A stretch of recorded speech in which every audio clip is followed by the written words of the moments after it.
chat. I'll get to Twitch so I can see the chat while I'm working.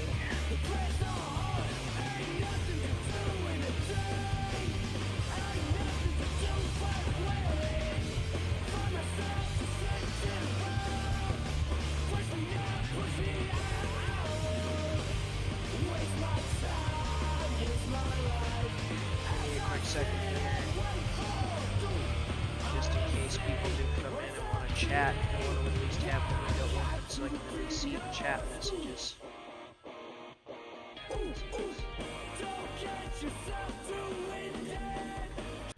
That, and I didn't even realize that YouTube was running in the background, but whatever. Okay, back to work.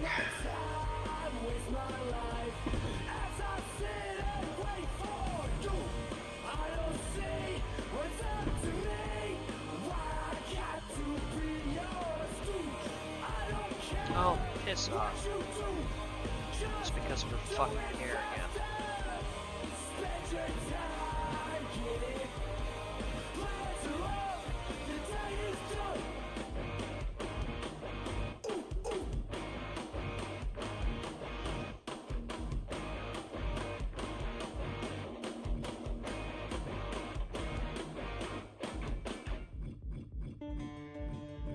There is another one in here somewhere that I was looking for.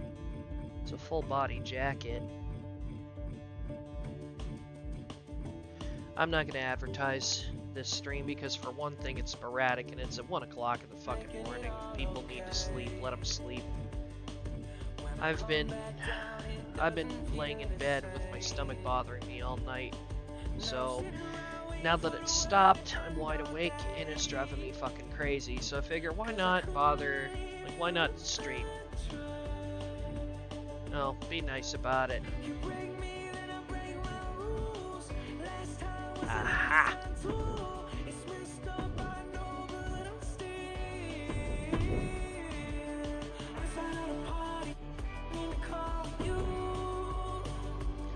Well, I can stay right there.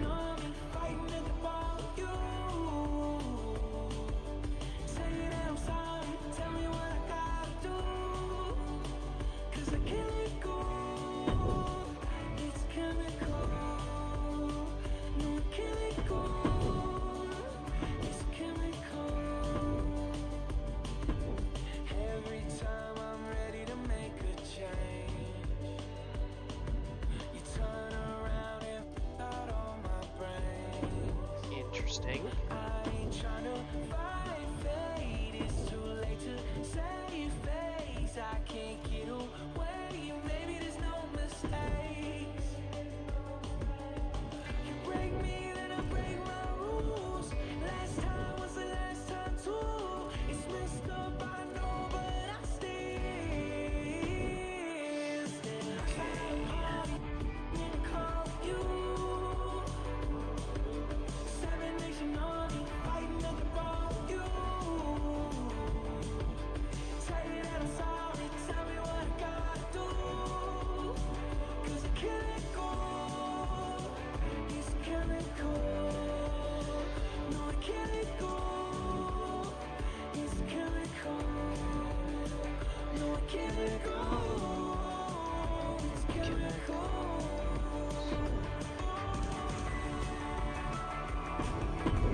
Well, nice company, Master.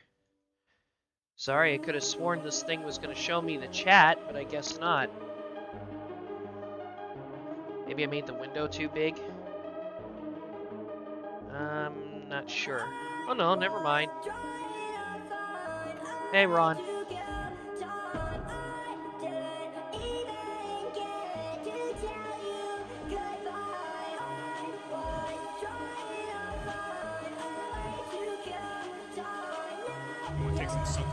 Oh! Skylar! Thank you for becoming a Dark Omen Zealot again. It's been a while. How are you doing?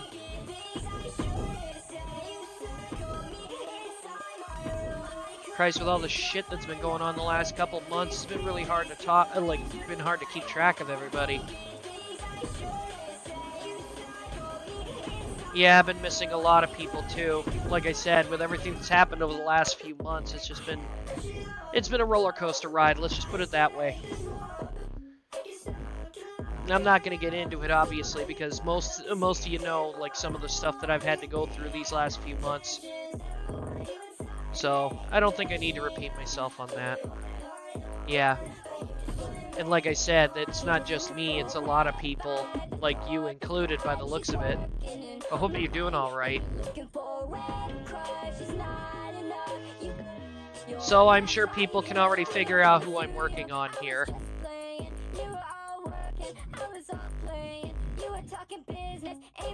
That's right, Doctor Who. No, I'm just kidding.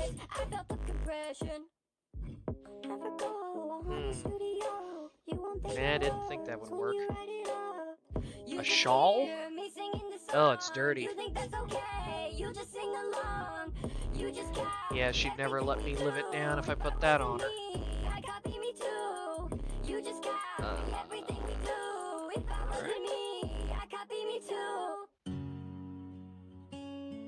That doesn't look anything like the frickin' picture. Fuck it. I'm gonna take it anyway, because knowing Fruity, she'd wear it.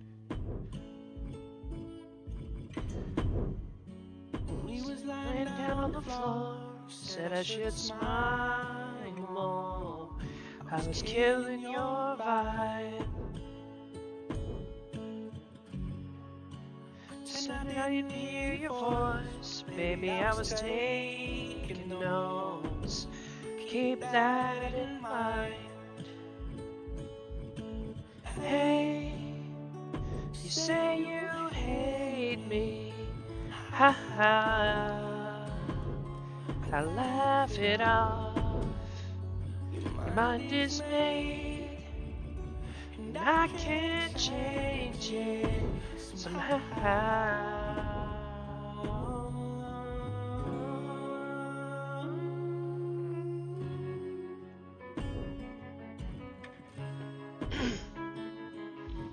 Love this song.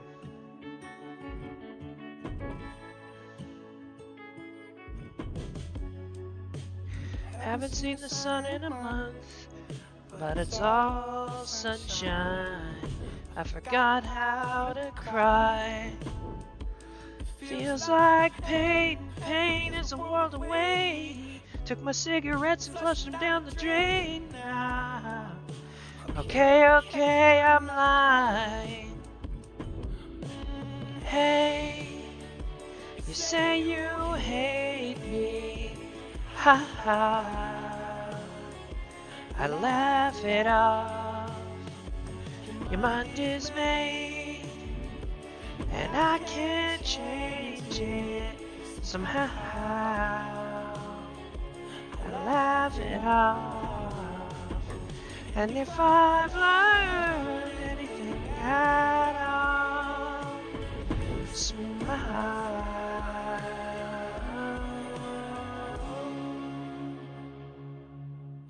Talk to me, I know it's over. I'll listen like I did before. Hey, you say you hate me, ha ha. I laugh it off when I fuck up, like I have lately. Somehow I laugh it off. And if I learn anything at all, somehow,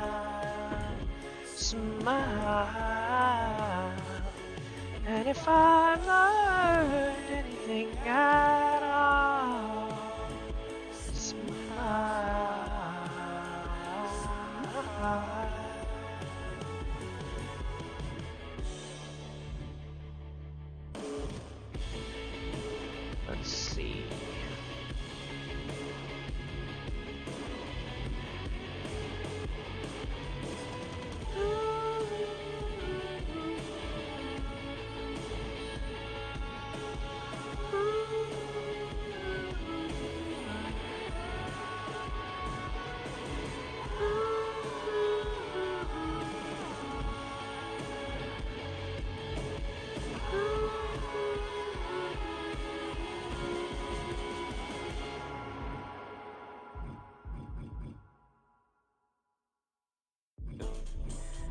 Admittedly, I don't really like too many more tracks on the soundtrack. Admittedly, that's one of the only ones.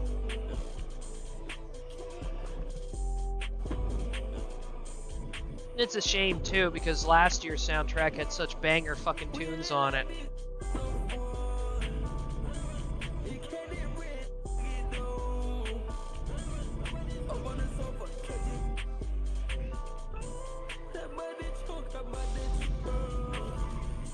Stop calling my phone, just leave me alone. Yeah. I'm not from this zone, I'm not from my home, I'm not from this planet. I'm high on life, my talk to me and tell me go black it. Yeah. You said you will look tight deal, baby. I don't got time for the force, forever. I've been collecting them bucks. I'm about to swerve and dab on the truck. Sorry, I know I sound like a sorry, I know my singing sounds like a fucking cat dragging its claws across his chalkboard, but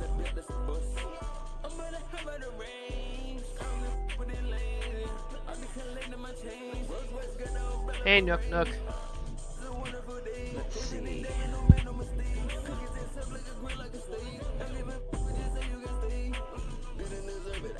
I think Fruity looks good this year. That and that outfit with the long ass thing behind her certainly makes things better. Her a little taller than that. Give her a bit more meat on her.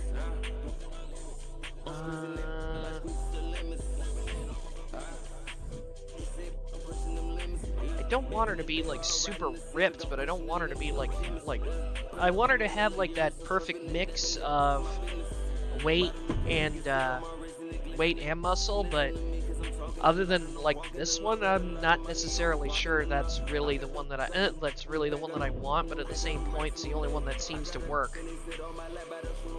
Let's see, what did I make Fruity last year? Actually, was Fruity even on the roster last year?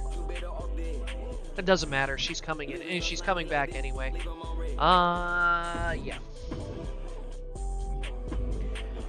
And staple point with XPWL this year, just so that nobody's characters are looked at as weak. Everybody gets the maximum overall this year. We're doing the same thing we did in 2K19. Everybody has the maximum, except for joke characters and people that we deem do not need to be at maximum rank or overall.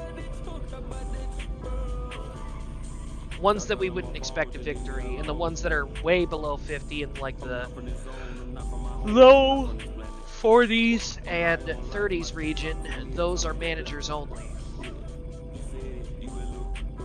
Unless, of course, the manager can actually, not wrestle, but could defend themselves.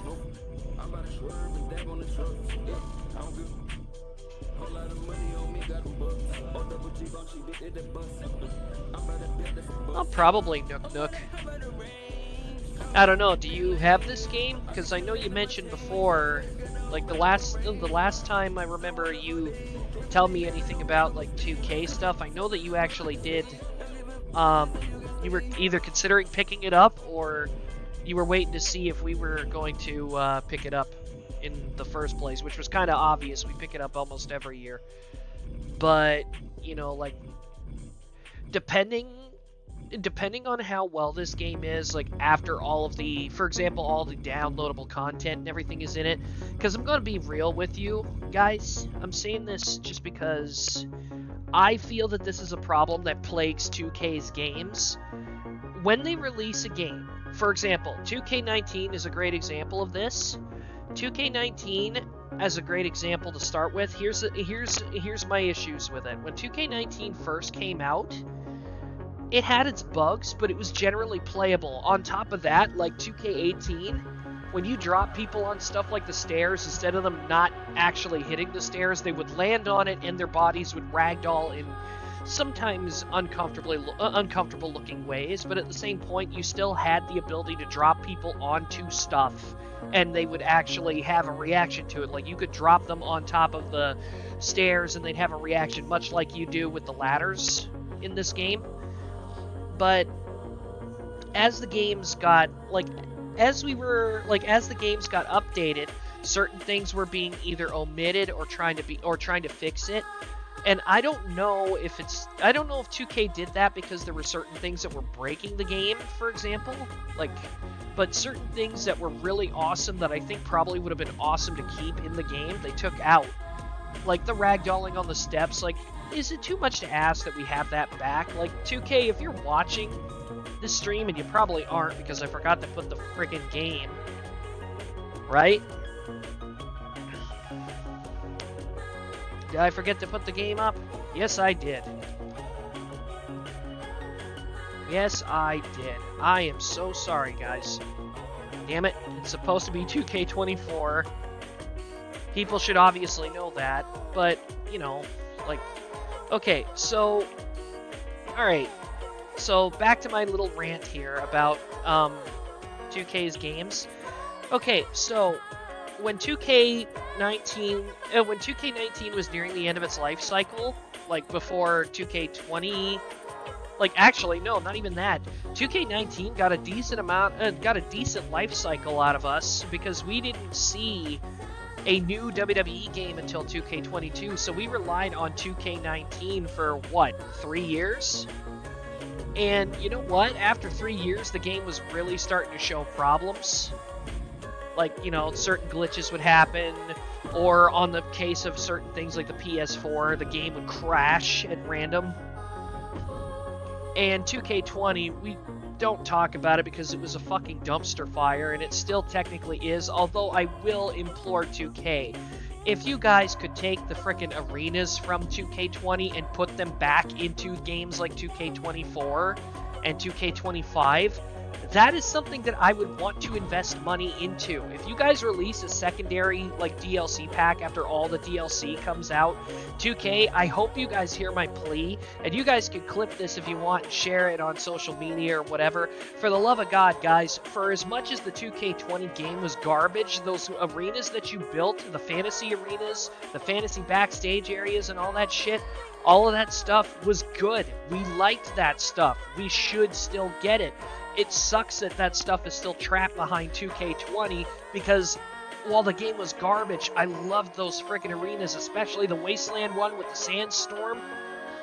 For the love of God, guys, please bring that shit back. There's nothing wrong with wanting to have some things to switch it up. I mean, I don't even know if Community Creations can do it, but if Community Creations could get those damn arenas up and running again for people so that they can enjoy them again, I'm all for it. Because I loved the custom arenas even if I hated the game. No word of a lie here.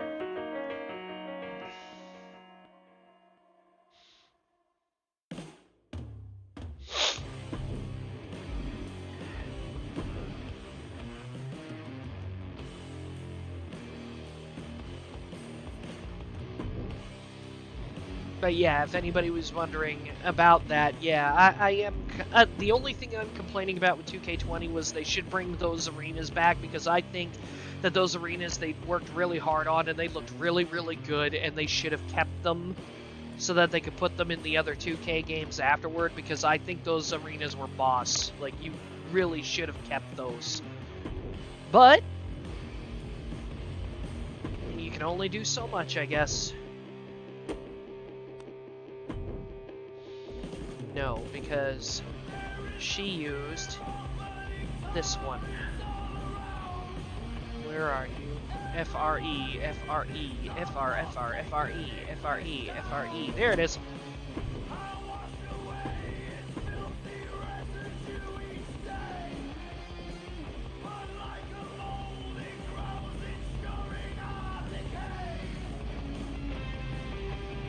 Yes, ladies and gentlemen, the tedious part of this show. The move sets. The missing link between fun and boring.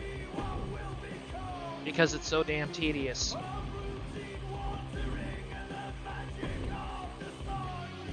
Okay, yeah.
Yeah, why not? Give her something a little bit more devastating this year.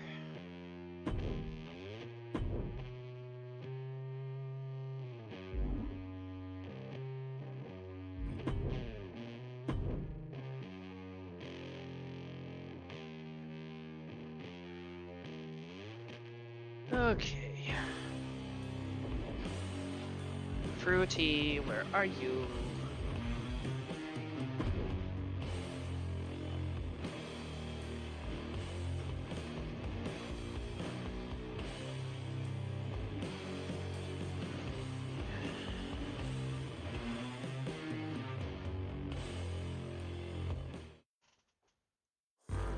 Alrighty. Okay, before we do anything, I am making sure we get this first.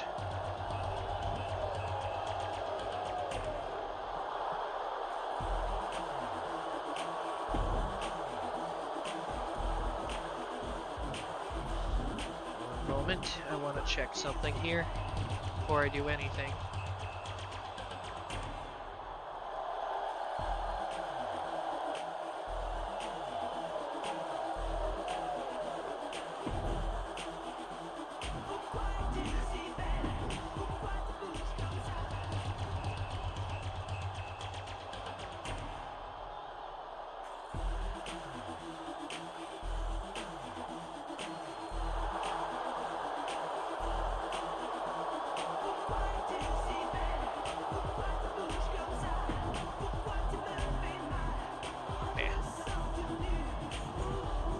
Let's see.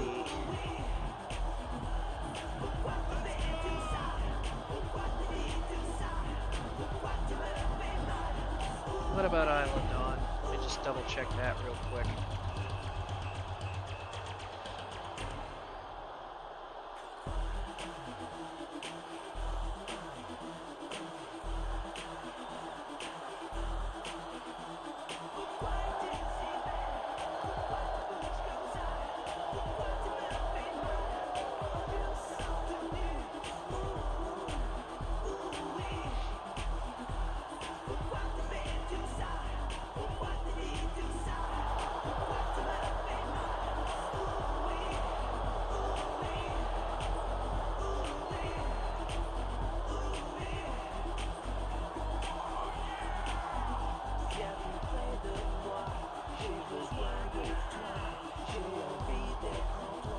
Nah.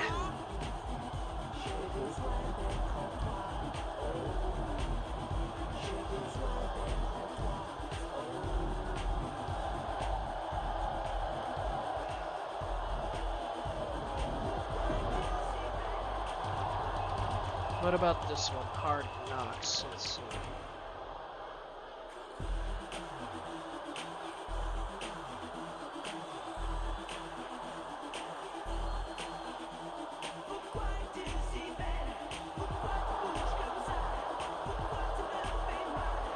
I'm definitely changing the theme, because this isn't going to work with her. Let's see. It's a new.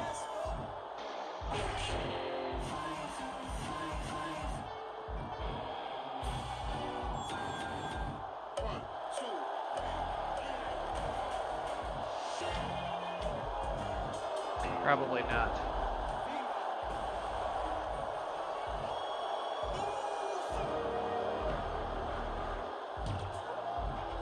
JCJ.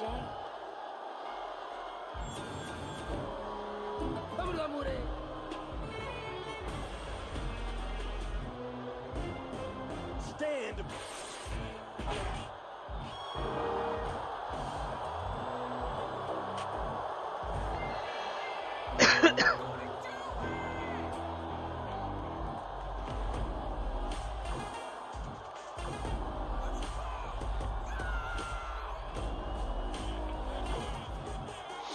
Nah.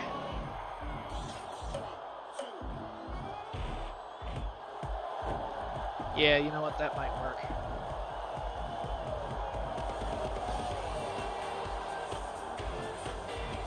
Yeah, I thought so too.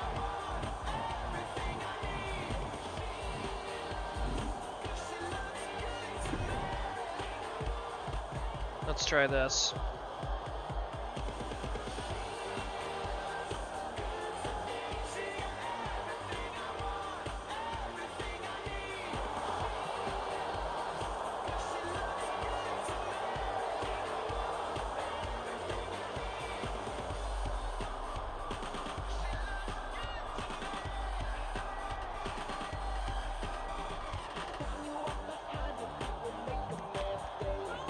Oh, this might work. Well, JC, now that I know that you're around, do you want to go on a VC? I'll talk to you. If not, it's cool. I'm just doing like I said, I'm just doing creations for now until I feel that I'm tired enough to head to bed.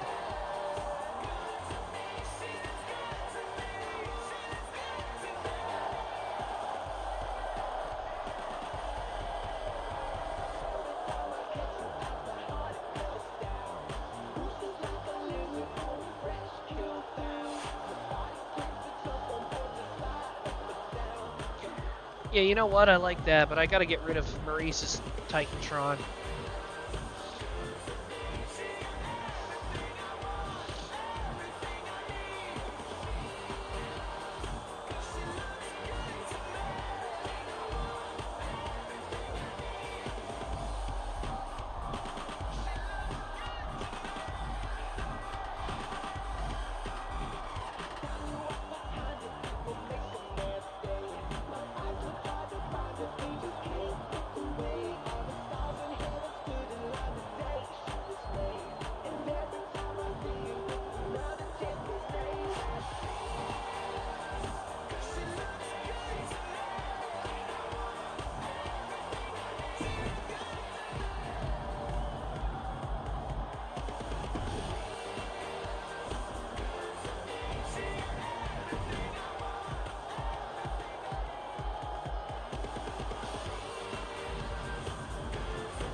Oh, that's much better.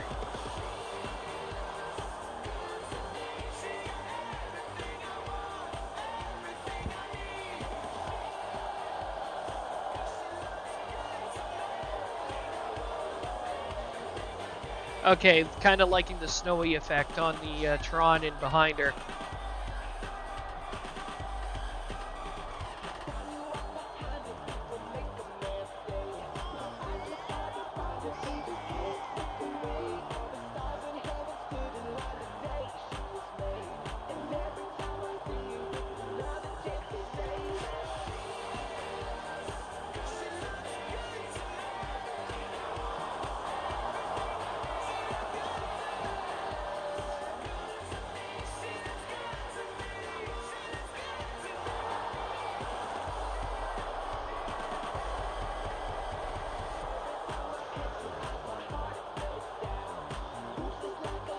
Yeah, definitely going with that.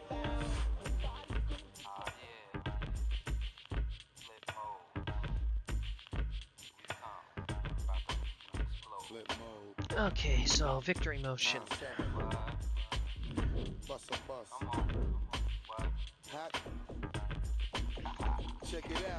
Fruity, where are you? There you are.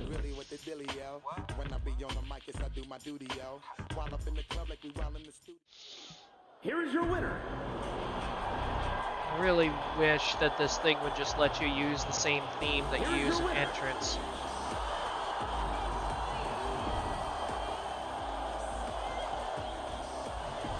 Here is your winner.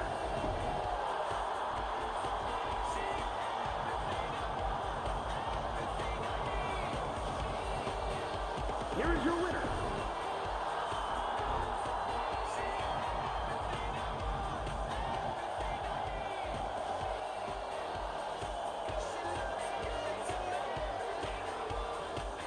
Here is your winner. Oh wow, you got quite a few months away, don't you?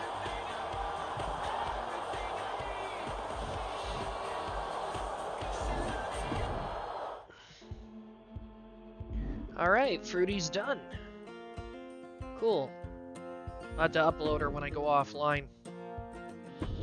Okay. next in line. Who should I do? It's gonna be another woman's wrestler, but who? Who might I ask? Who should it be? Might even leave that up for the chat to figure out. So I just made Fruity, so now, if I remember correctly, Texan's got Rainbind done. I've got, thanks to Blue, I've got Shouty done. Let's see, who else? Apple Pills is done. So that's now 2, 3, 4. So that leaves Pinkus and Brutalite for the EOI. But I know that Shad might be considering doing one of them, so I don't want to presume. I don't know yet, JC. I'm still thinking about that. I might actually go have a quick smoke, just so I can think about who I want next. And then after that, I'll get to work on it. But I'm also willing to hear the chat out if there's anybody in particular from the XPWL roster that we haven't seen in a while or that we want to see again. And if it's somebody that I know for a fact hasn't been confirmed to be being made by Blue or anybody else that's working like on everything, then I'll work on somebody like that. But I don't, right now, I'm not sure which one, but I know it's got to be another one of ours, obviously. So if there's any stars in XPWL or YWL or ACW or whatever. Also, Dazzle, are you still here? Because I might actually be looking to scout talent for Asmodeus's roster, and it wouldn't be a bad thing to consider looking into your talent pool to see if there's any that want to go there just for the exposure as well. I mean, you guys have been advertising the hell out of us for a long time now, and I feel I should return the favor by having at least 1 or 2 of your guys on the roster, or ladies in this case.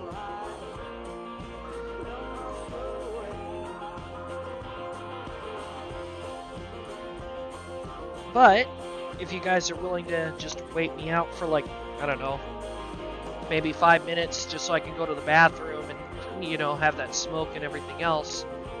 Once I get back, I'll get to work. But if there's anybody in particular that you want me to see me end up making, please feel free to say it in the chat.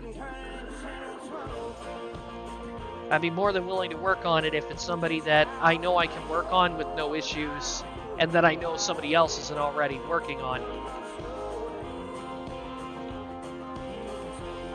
And if there are no ideas, I don't know who I'm going to consider making next. I might even consider making Chime.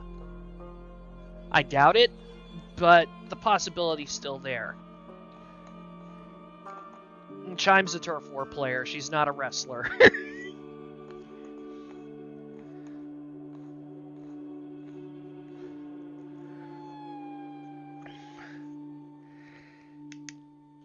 Ugh. Also help it that this little stomach bug I've been dealing with would fuck off and go away, but it's not going to anytime soon. Anyway, I will be back in a moment.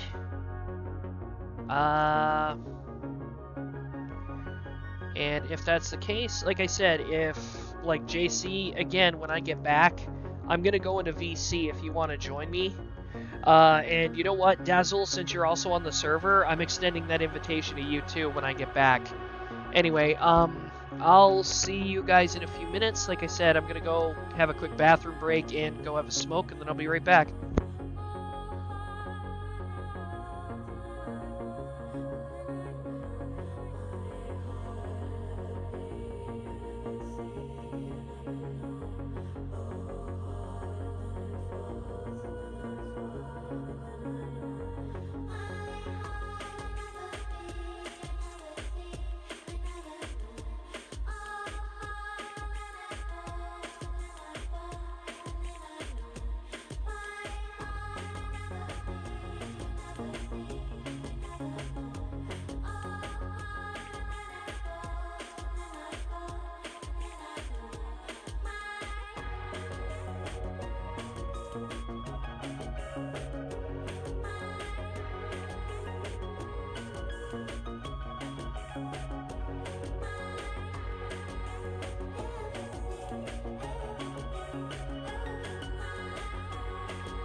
Alright, I'm back. I'll just go back in here, just in case anybody feels like joining me, they can. I really don't mind. Outside of my work, I've had no human contact, so I'm kind of hoping for it. Maybe I should bring back some of my actual, like, older wrestlers.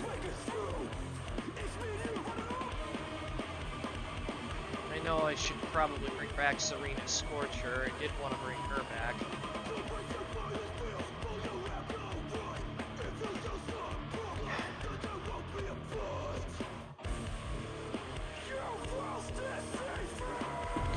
Now what the hell? I'm using the same one, but I don't have any intention of using that loadout.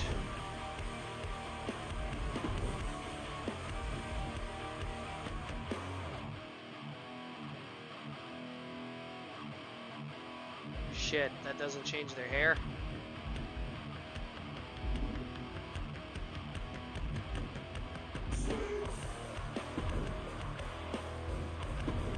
What if I did this? Shit. Okay. Well, that's just plain stupid.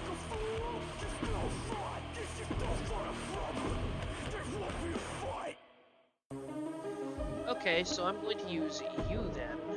I'm gonna have to change up your texture and your face and everything else. And hope like hell I get it right.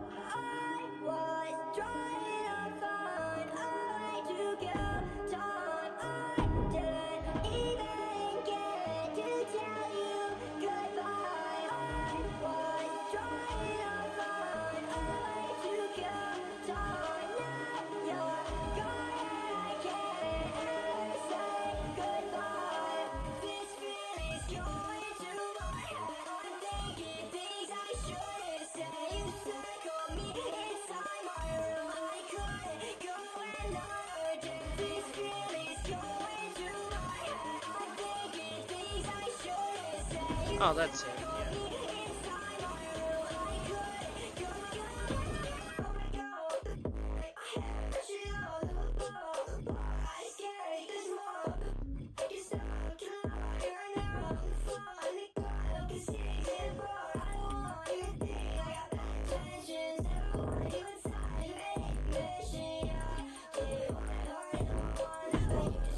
Yeah, whatever, close enough. But shit.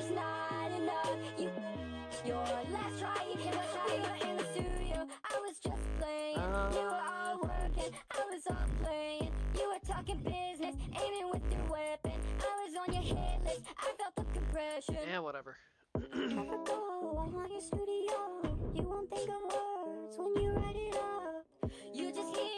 Christ, it's been a long time since I've done Serena.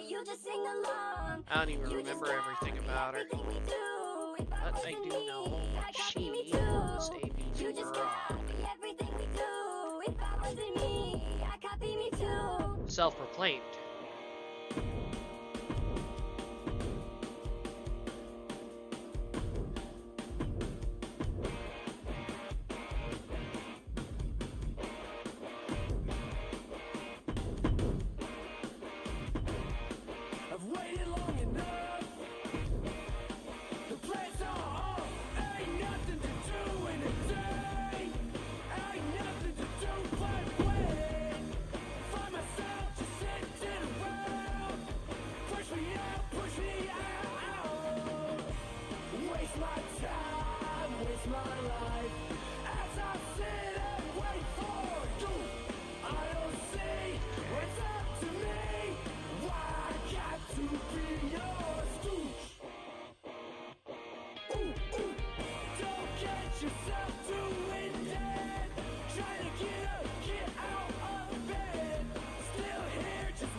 try to get fancy with some of this. I doubt it's gonna work, but hey, can't blame a guy for trying. One of my favorite songs is back on. I keep forgetting I haven't put the jukebox on the PS4 version of this. Yes, I technically have the PS5 version, but apparently, just making sure, I have a backup because I also have a PS4. And apparently, if you buy it digitally, which I know a lot of people shit on digital ownership, and I get that. I don't like it any more than anybody else does, but that's a direction the companies are probably going to go, so I don't know what you want them to do. I'm not even saying it to be a prick, but they were gracious enough to give me the PS5 and PS4 versions, despite the fact I only paid for one.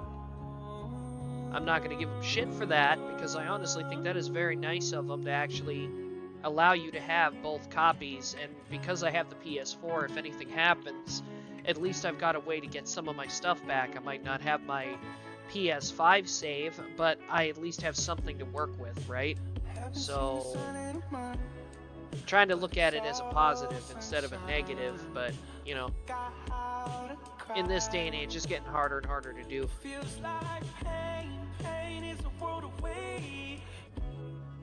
Flushing down the drain now. Okay, I'm lying. Hey, you say you hate me. I laugh it off. Your mind is made, and I can't change it somehow. I laugh it off. And if I learn anything at all,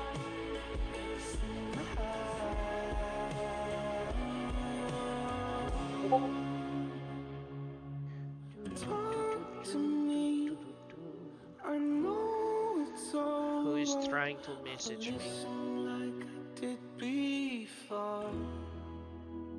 Is this on something else? Hey, you say you hate me. Well, easily remedied. I just changed my status to fuck off and leave me alone. Like I have lately, somehow. I laugh it off. Actually, I'm kidding. I don't mean that. It's just I don't like the notification sounds. And I'm a part of so many freaking Discord servers right now that I can't keep track of which one's sending me a message at what time.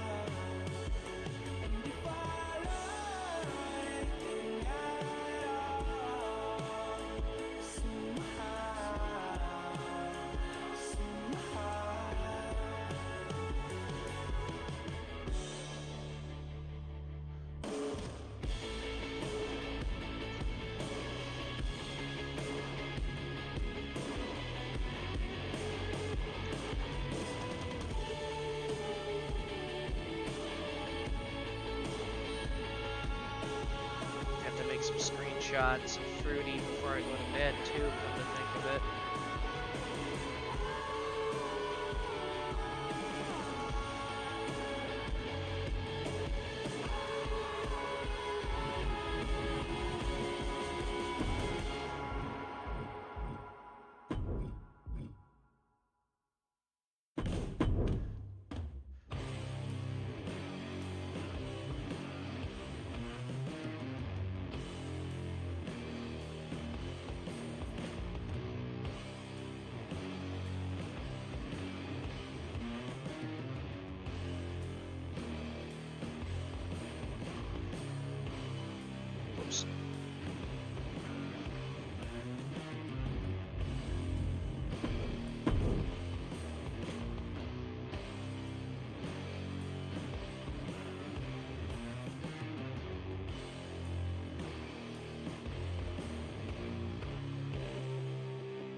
Nice.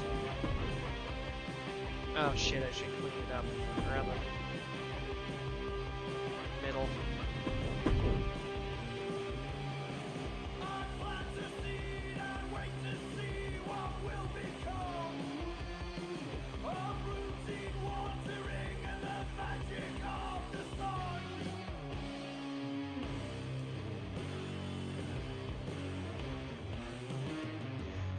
Then again.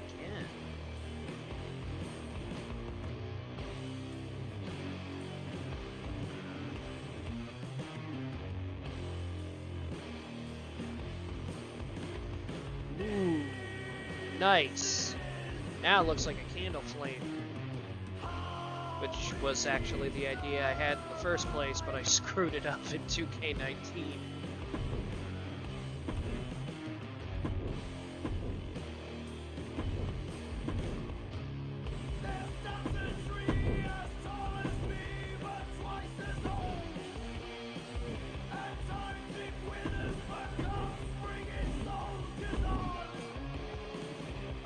Let's see.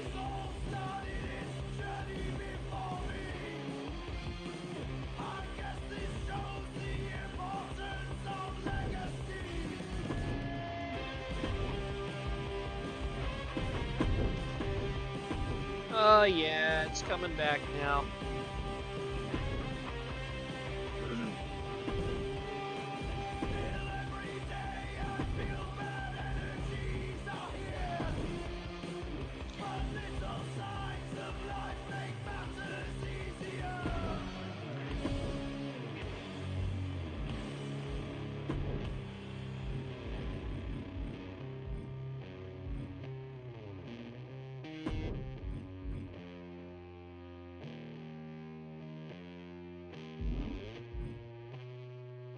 Actually, wouldn't it make more sense to make that? Yeah, that could work. Yeah, but she was never a one-piece character.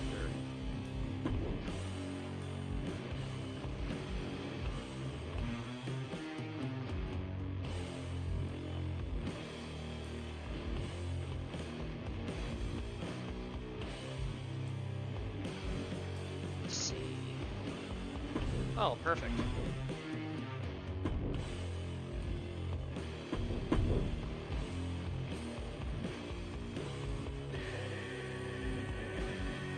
Hey, really?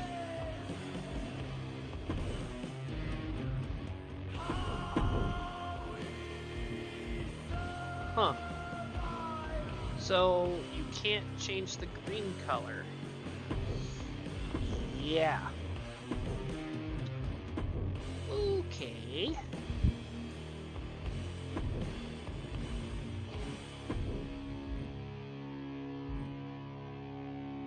Actually, come to think of it, you don't even change the color of the frickin' bra at all either. Well, that's stupid. Never mind, I don't want that one. Let's see.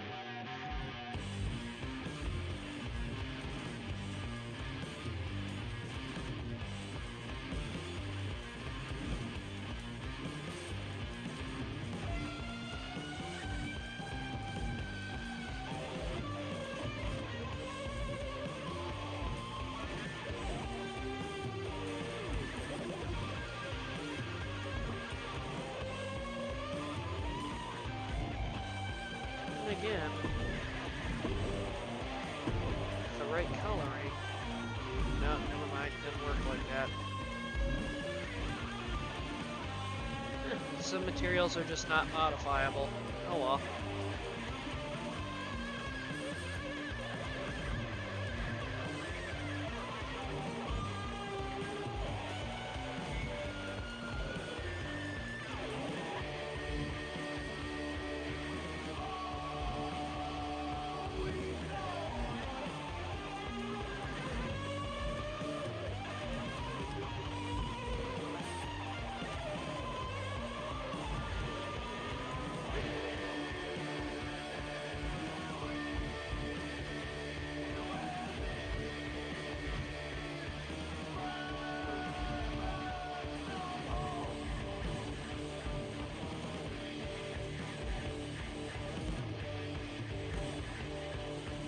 a lot harder than I thought for this one.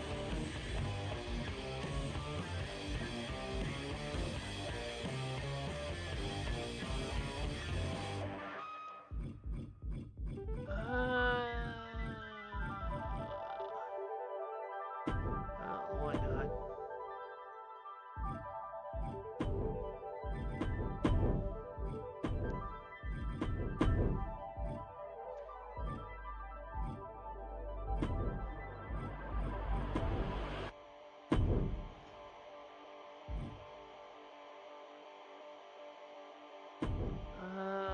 Let's make that gold.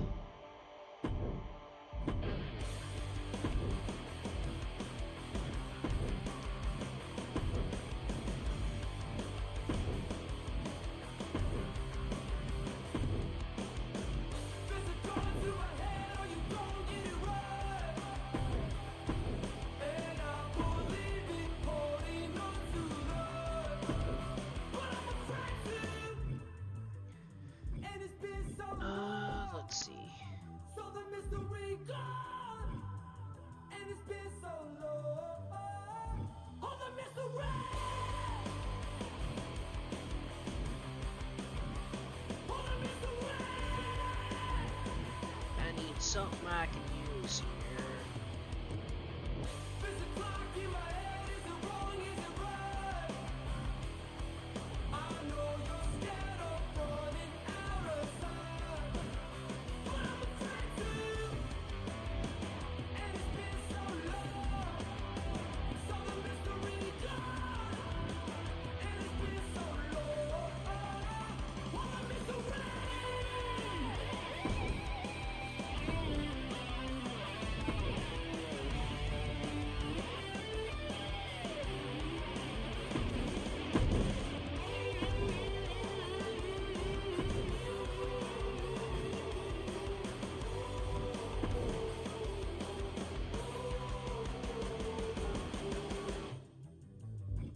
And it's been so long, so the mystery gone. And it's been so long, oh, the mystery.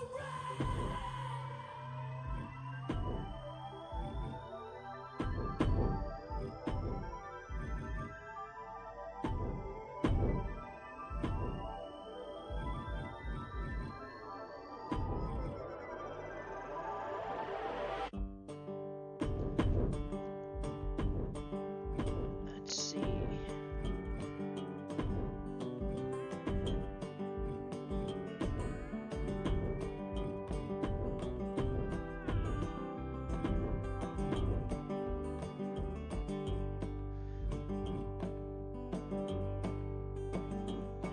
Well, I figure I'll buy me a motorcycle, wrap a pretty little frame around a telephone pole, ride her up a mountain like old Harlow. Figure I'll buy me a motorcycle. Are all of them underneath? None of them come up over top? Really? Well, I figure Well, that I'll one walk does, to but the liquor store, I don't really want anything like that on Serena. Maybe four. Like, Follow my Jesus. feet down the music road. Pour it on the pavement like you would a tombstone. Like you would a tombstone. Like you would a tombstone. Pour it on the pavement like you would a tombstone.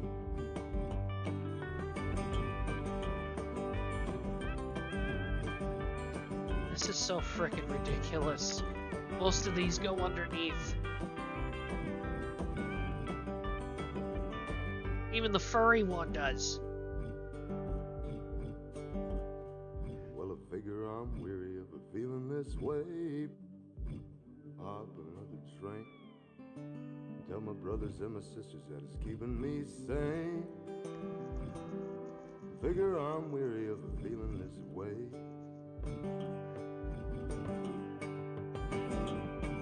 Well, I figure I'll buy me a motorcycle, wrap a pretty little frame around a telephone pole, ride her up a mountain like old Harlow. Yeah, never mind. Ain't no point. Figure I'll buy me a motorcycle. Figure I'll buy me a motorcycle. Figure I'll buy me a motorcycle. Let's see.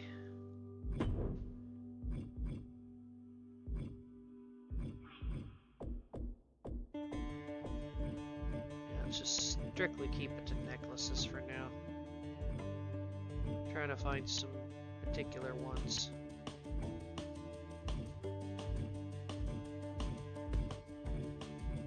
Making it all okay. When I come back down, it doesn't feel the same. Now I'm sitting around waiting for the world to end all day. 'Cause I couldn't leave you if I tried. You break me, then I break my rules. Last time was the last time too. It's messed up, I know, but I'm still inside a party. Need to call you. I don't know what the last one is, but I'm gonna keep it as gold, I guess. Say that I'm sorry, tell me what I gotta do. 'Cause I can't let go. It's chemical. No, I can't let go. It's chemical. Every time I'm ready to make a change, you turn around and out on my brains. I ain't tryna fight fate, it's too late to save Huh. face. I can't get away. Then again, she probably would have a piercing. You break me, then I break my rules. Last time was the last time too. It's messed up, I know, but I still inside a party. Need to call you. 7 Nation Army fighting at the bar. You Let's see. say that I'm sorry, tell me what I gotta do. 'Cause I can't let go. It's chemical. No, I can't let go. It's chemical. No, I can't let go. It's chemical.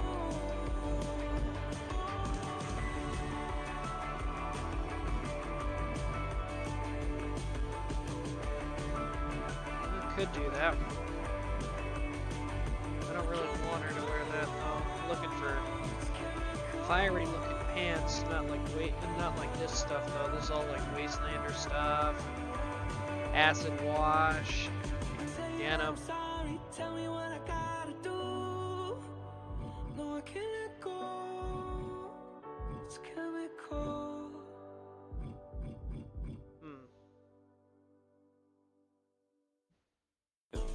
I might use those.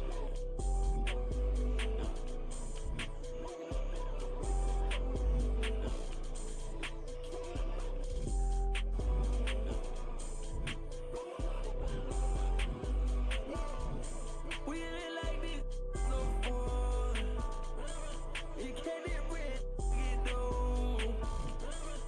Up on the sofa, catch it. That body choke, that body choke. Stop calling my phone, just leave me alone. Yeah, I'll go I'm not with from these. this zone, I'm What the not from my hell? home, I'm not from this planet. But I'm gonna see if I can improve it, if I can find the right designs. Said you will look what I do, man. I don't got time for the force. I've been collecting them bucks. I'm about to swerve and dab on the trucks. Yeah, I don't give a that's a plus. Whole lot of money on me, got them bucks. Oh, double G bump, she hit the bus. I'm about to bet that's a bus. I'm about to range. I'm in with it lane. I be collecting my change. Rose got the umbrella for rain. It's a wonderful day. Living in Devin, no man, no mistake. Cookies and stuff like a grill, like a steak. I'm living with you so you can stay. Didn't deserve it, I didn't deserve it, I didn't deserve. Anytime that I want, living deserve, yeah. Let's hope bring it the bills for the birds. If what you think is you wish for the world.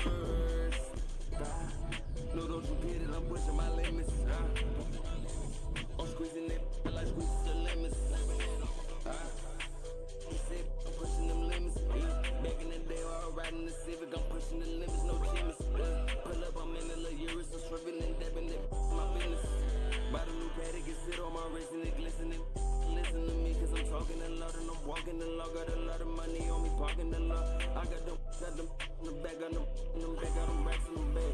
I got a and they sit on my lap, but I shoot them go do, and they did. I already said it a million times, but I'm about to go back and just say it again.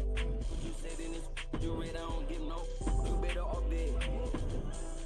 Living so slimy like this, leave them on red.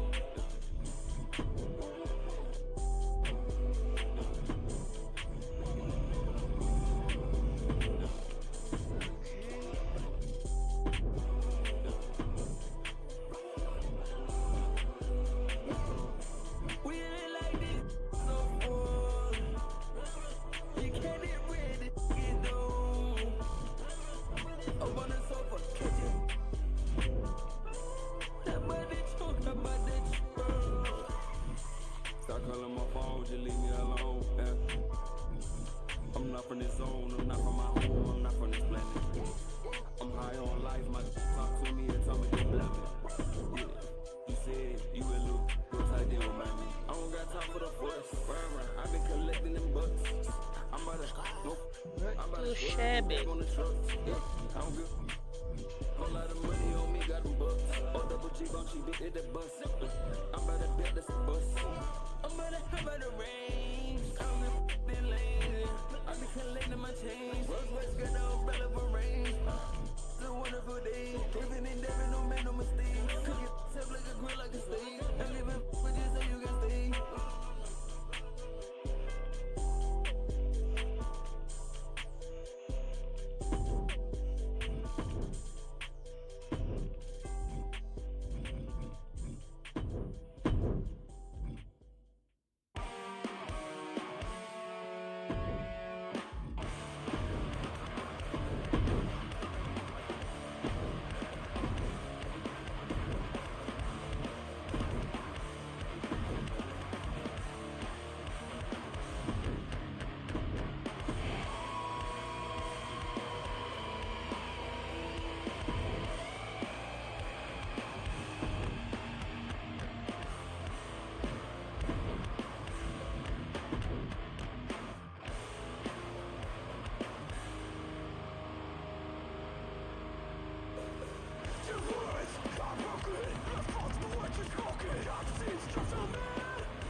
Nice.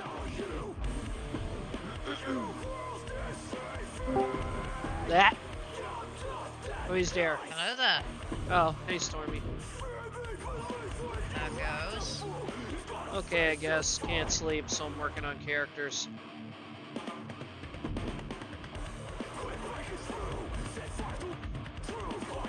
I'm still streaming. Fortunately, I don't know if anybody's still here. It says there's 5 people watching, but I don't know who that is. And everybody's been quiet, so then again, I've been focusing on this, so I guess I can't really blame them. Oh, okay. Hey. Alright, so I know Dazul's still here.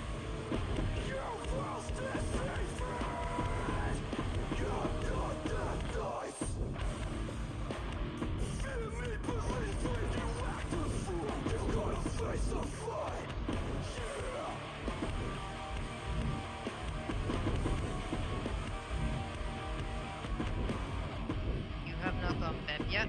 This is disappointing to me. No, I laid down when I got home from work because I wasn't feeling so great. My stomach was killing me, so... Dude, I think you got some sort of gluten allergy or something on this, right? Like, the fact you get your stomach is like, so bad so often that you've got to have some sort of allergy. I don't know if it's an allergy. If it is an allergy, I'm wondering if it might be jalapenos, because it seems every time I have something with jalapenos, well, not every single time. I still think it's something to do with spice. Like maybe maybe because I haven't had it in a long time, maybe my body's starting to develop a, yeah, we can't have this shit anymore kind of attitude towards it. That's weird, honestly. So I'm convinced at this point, with how many times this has happened to you, gotta be something. It also that you doesn't. gotta have some kind of tolerance.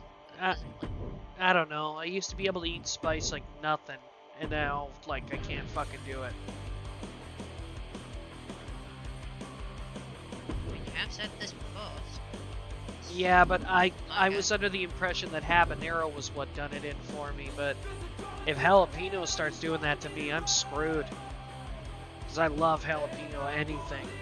There should be no reason why I can't have that. It's just I can't have much of it, and I think that's the problem. I think I overindulged this weekend. Not gonna lie. Strong possibility.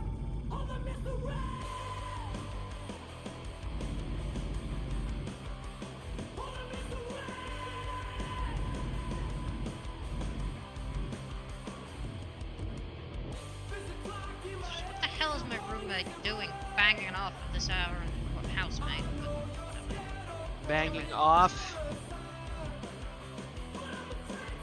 Making noise. Oh. And I was gonna say, I'm kind of on Twitch right now, so context, please.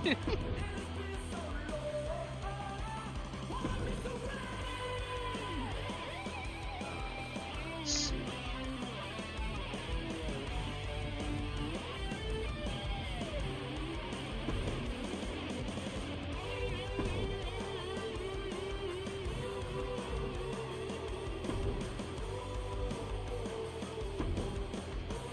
Yeah, we already did that part.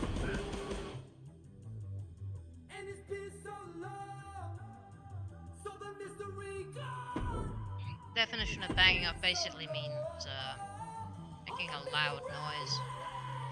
Well, yeah, I Just kind of like making- figured. Yeah. Essentially, in this case, it's slamming the doors constantly, and I'm wondering what the hell they're doing. It's like, Probably just It's doing it to be a just- prick. it's just turned 7 in the sodding morning here. Well, maybe It something shouldn't be pissed. making that amount of noise. No, maybe something pissed him off. Oh, they're not pissed off, I know that for a fact. They do it every bloody day. Okay, well They then, drop my sleep. But they're doing it at 7 in the morning. A half of mine go out and thump. I'd make the suggestion to get earplugs for when you sleep, but I don't think that's really an option because they'll eventually fall out anyway. It's not just the fact that the earplugs don't work. I mean, there's another thing. The fact they're on the same floor and because the floor vibrate, If you're in your I bed, can what feel does it that through mean? the floor. Even in your bed? You think the mattress would Beds absorb up at least against the enough of the shock value? Or wait, does it hit like your, what is it, like your mantle? Beds up against the wall. So it's banging your mantle against the wall and fucking I causing don't fucking, have a mantle. It's hitting hard enough that's making the floor shake. holy shit. They're slamming the doors hard enough that it's basically making the floor shake, and it's starting to piss me off because it's actually interrupting my sleep. Like I say, I have half mental lamp. If you do it, do it. I'm not at liberty to tell you what to do with your roommates, but, you know, think about it before you actually do it. So you also need to figure out the ramifications of your actions. I hope you realize that. Oh, I'm perfectly aware of the ramifications of my actions, which is why if he keeps doing it, I'm gonna glue his door shut. And what exactly is that going to do for you when he finally gets out of there?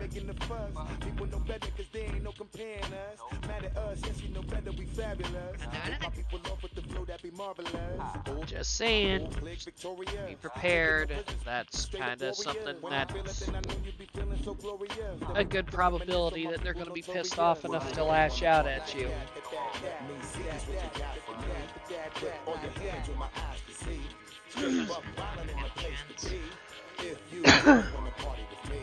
Does he only have a problem with you, or does he have a problem with everybody else in the fucking house? Whoops.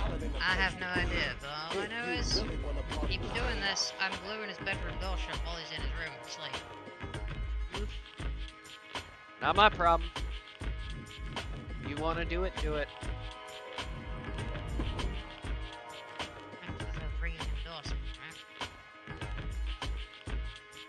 Hey, I do not condone people doing certain things, and I'm not saying that you don't have a right to get back at the guy, but I honestly think it's a bad idea to do so. Because Hey, that if shit. I close his bedroom door shut, there's no one's getting hurt as long Yes. as Yeah. get out of there eventually. Okay, but karma's also a bitch. If you do it, even if you thought you were in the right for it, karma will come back to bite you on the ass. This is karma. I'm aware of that, I'm the one but that is karma. karmically paying back this guy for constantly making a constant racket. And I understand that, but karma follows everybody. Just remember that do unto others before they do unto you still has fucking consequences. I'm aware. And also, as a matter of fact, this isn't the first time I've closed someone's door shut. Okay, I'm just saying. I'm not saying it to be an asshole. I just frown upon trying to get somebody else back in basically in a similar way that they are doing to get under your fucking skin.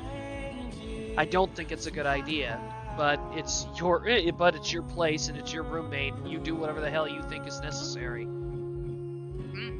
And to be fair, in the case of the previous guy, everyone hated the guy. So much so he eventually got kicked out of the house. The guy was like absolutely hated, like just like terrible person. Okay. We're talking like just full on, just no, he was a horrible human being. Like actively bigoted and stuff like that. Huh. So that everybody got the chance to.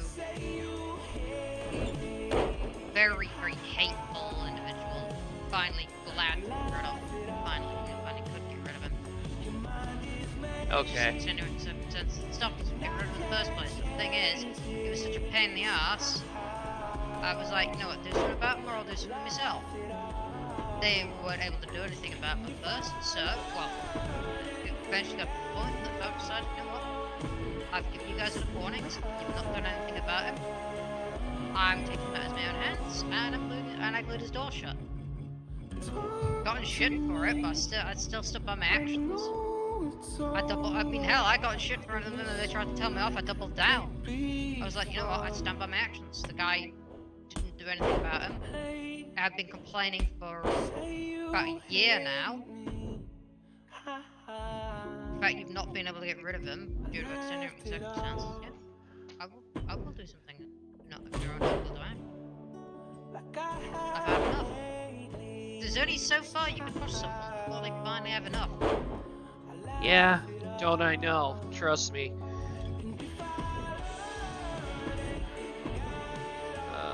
Where the hell are you?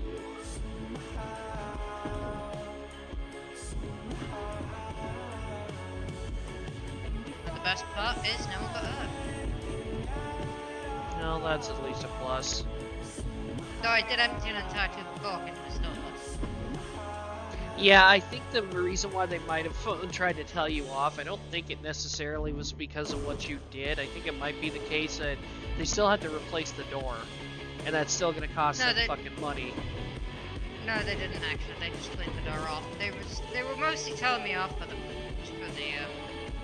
just to make a show of it. Because actually, the thing is, everyone hated the guy so much that even the one telling me off still kind of agreed with my actions. It's small, like for the sake of like making this show of like trying to get them trying to tell me off.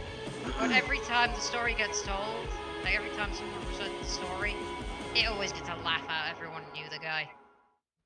Because like they think he deserved it. Doesn't surprise me. And the thing is, I'd said like a month prior, like, look, if you don't do something about him, I'm gonna glue his door shut. It's like, I thought I was full of hot air. I was like, literally was like, you know what? I said I would. I'm doing it. And this stuff's no more nails. It holds.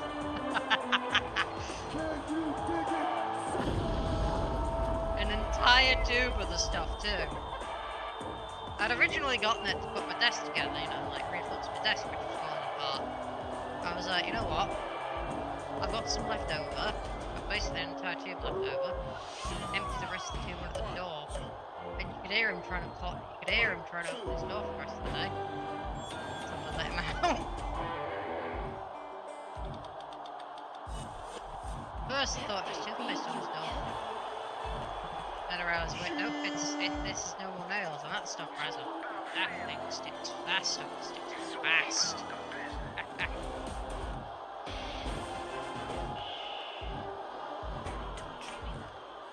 Again, absolutely horrible human being the guy was. Okay. In fact, turned out once he was kicked out of the house, he was actually arrested during the pandemic. Huh.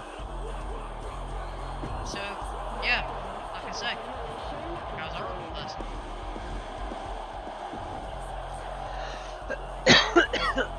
Excuse me.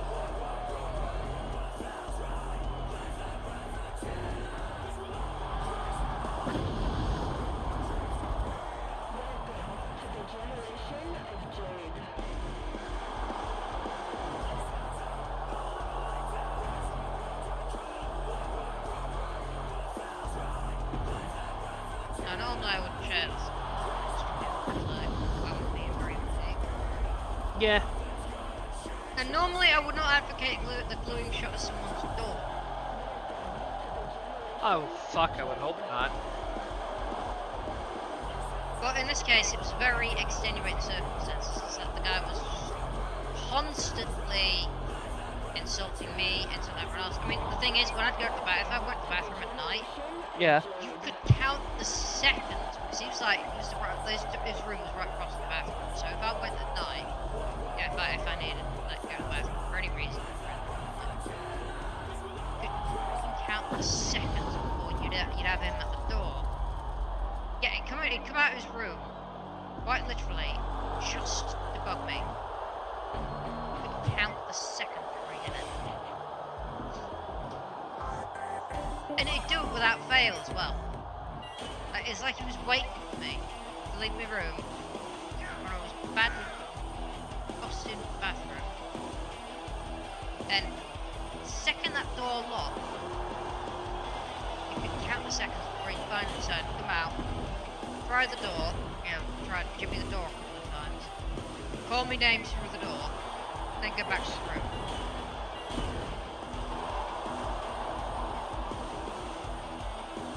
Sit your watch by it for the fact it's so consistent.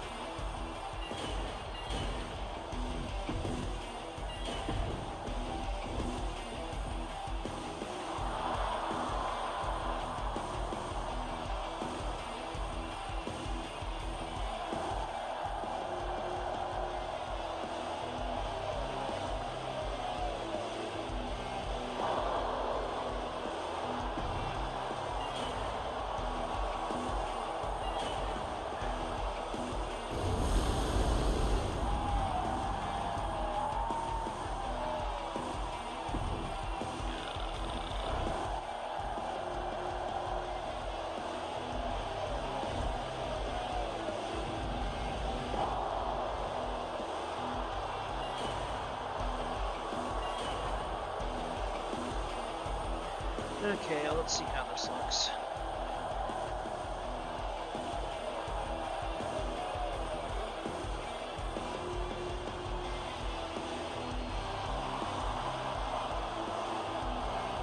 Oh, shit. No more Booker T flames. Where's that damn thing? What do you mean I can't use it?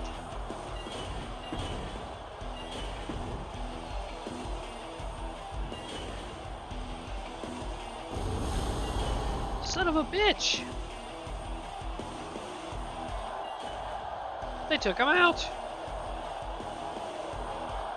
Oops.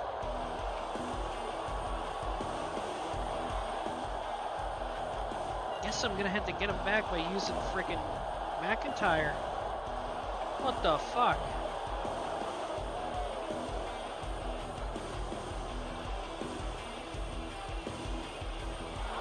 That is a unfortunate change.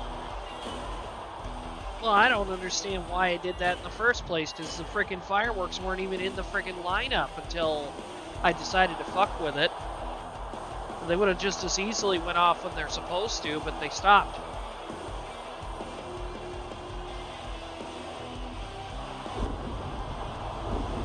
I can tell you. Yeah, that is.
I've waited long enough. The plays are off. Ain't nothing. Here is your winner.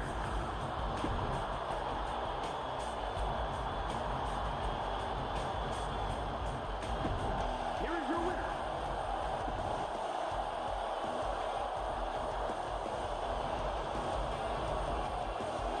Here is your winner.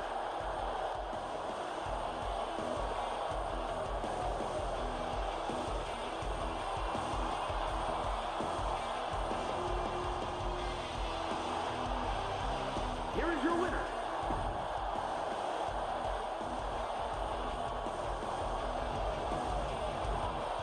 Here is your winner.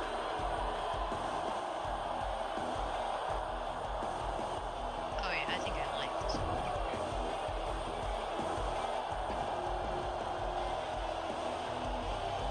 Here is your winner.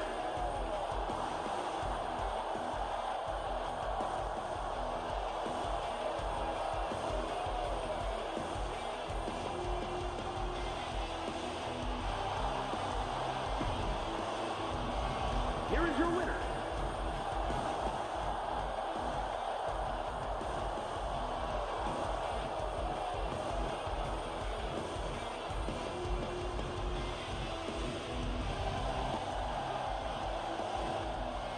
Here is your winner.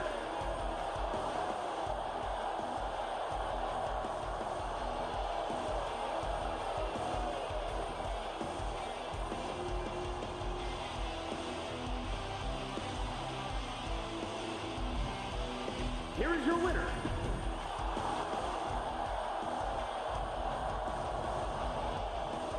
Here is your winner.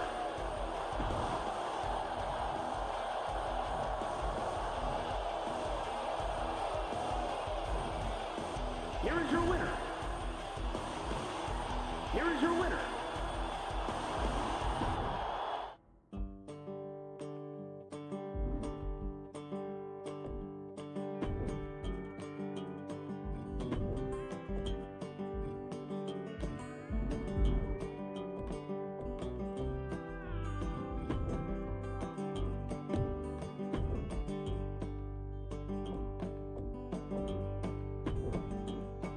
Well, I figure I'll buy me a motorcycle, wrap a pretty little frame around a telephone pole, ride her up a mountain like old Harlow. Figure I'll buy me a motorcycle. Oh, Rack, also, I've just had a thought. Something comes Well, from I figure I'll walk to the liquor store, Thunderbird. We 2000, finally know the identity of Mama Stillweather. follow my feet down the music road. Pour it on the pavement like you would a tombstone. Like you would a tombstone. like you would a tombstone. Pour it on the pavement like you would a tombstone.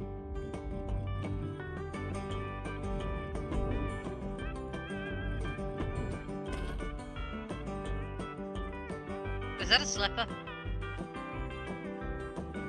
Or a sandal? Rack, can you hear me? Yeah, it's some kind of croc thing, some kind of sandal. I'm not sure what the hell. I'm not exactly sure what the hell it is. So you're saying that they're going to be hitting people with a sandal? They might. Does that mean that they will be Making her way to the ring. I will send you to Jesus. This woman has accomplished Maybe. so much, but this may just be uncharted territory. An ambulance match. We're going to have to see something extraordinary out of her tonight if she's going to be the one slamming the door at the end of this match. A But I think Latino she one, is more than up to the challenge. an Indian one, or an Asian one when they have the slipper. Well, no, no. They have the potential to fucking murder you, apparently. Yeah, I mean, especially, apparently, according to what Yep. La Lou's got it. chancla. A determined look Yep, on her La face. Chancla. She knows Do how not to mess prove with La herself Chancla. in the women's division. Yep, that's what the Latino parents call it, La Chancla, and you do not mess with that.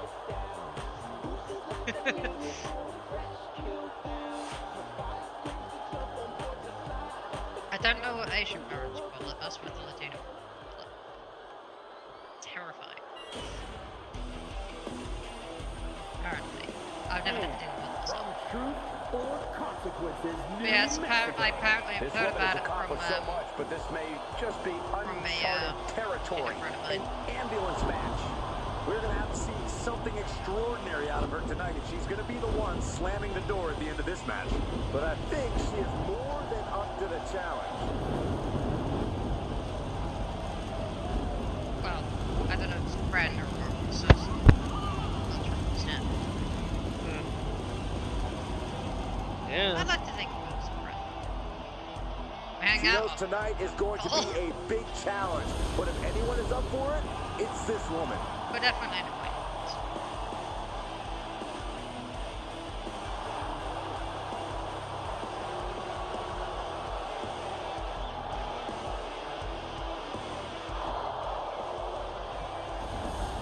But yeah, speaking of parents, yeah, we definitely know the idea of Mama Stillweather. Not that we're seeing her on the show, because I'm not making her in. Yeah, no problem. It's kind of physically impossible to do so. Yeah. But you've already met her. Technically speaking, you've already met her. Remember that pirate bun I made? Yeah. That's her. The following contest is Captain Lucinda. I think you mentioned. Lucinda You know what? Stillweather. Now that you mention it, I think you did mention this before. Actually, come to think of it. I never did make my mind up on this actually. No, you said you were. You said you were considering it, but you didn't say 100% if you were going for it yet. I guess. Oh, no, I guess you're definitely- confirming it now. Yeah, I'm confirming it. The Captain Lucinda is her full name is Captain Lucinda The Stillweather, side of the and ambulance can play mind games with the Jesus. Tara and Annabelle's adopted Weighs more mother. than 9. Okay. Uh-oh. Escape just in time.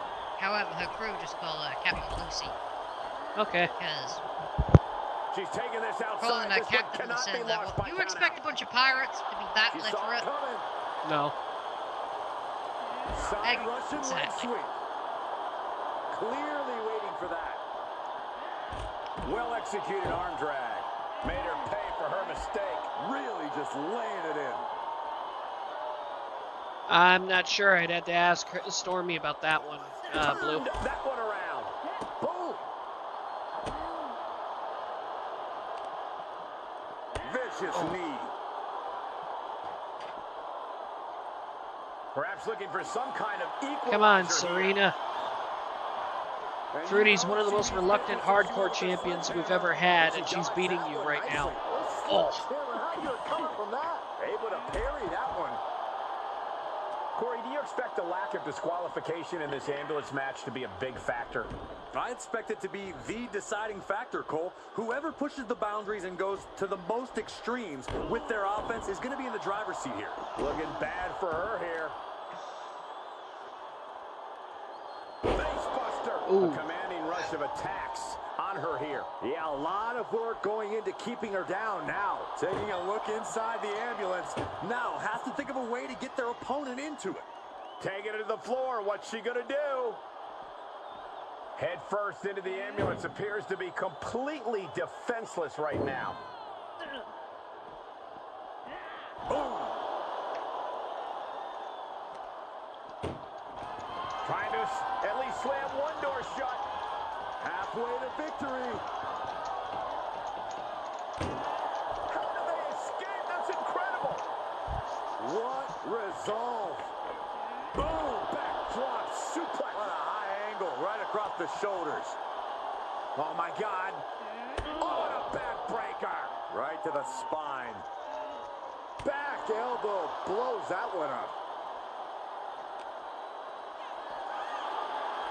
Look at the power. No, Wait, the gorilla press wasn't it Serena Sculpture that got her ass kicked by Sarah during her debut? She was the one that took the Empress of the... Sarah was the one that took the Empress of the Ring title away from her. Serena was the first And one to now hold thrown it. back into the ring. Yeah, I Or- remember oh. now. Yeah, Sarah's.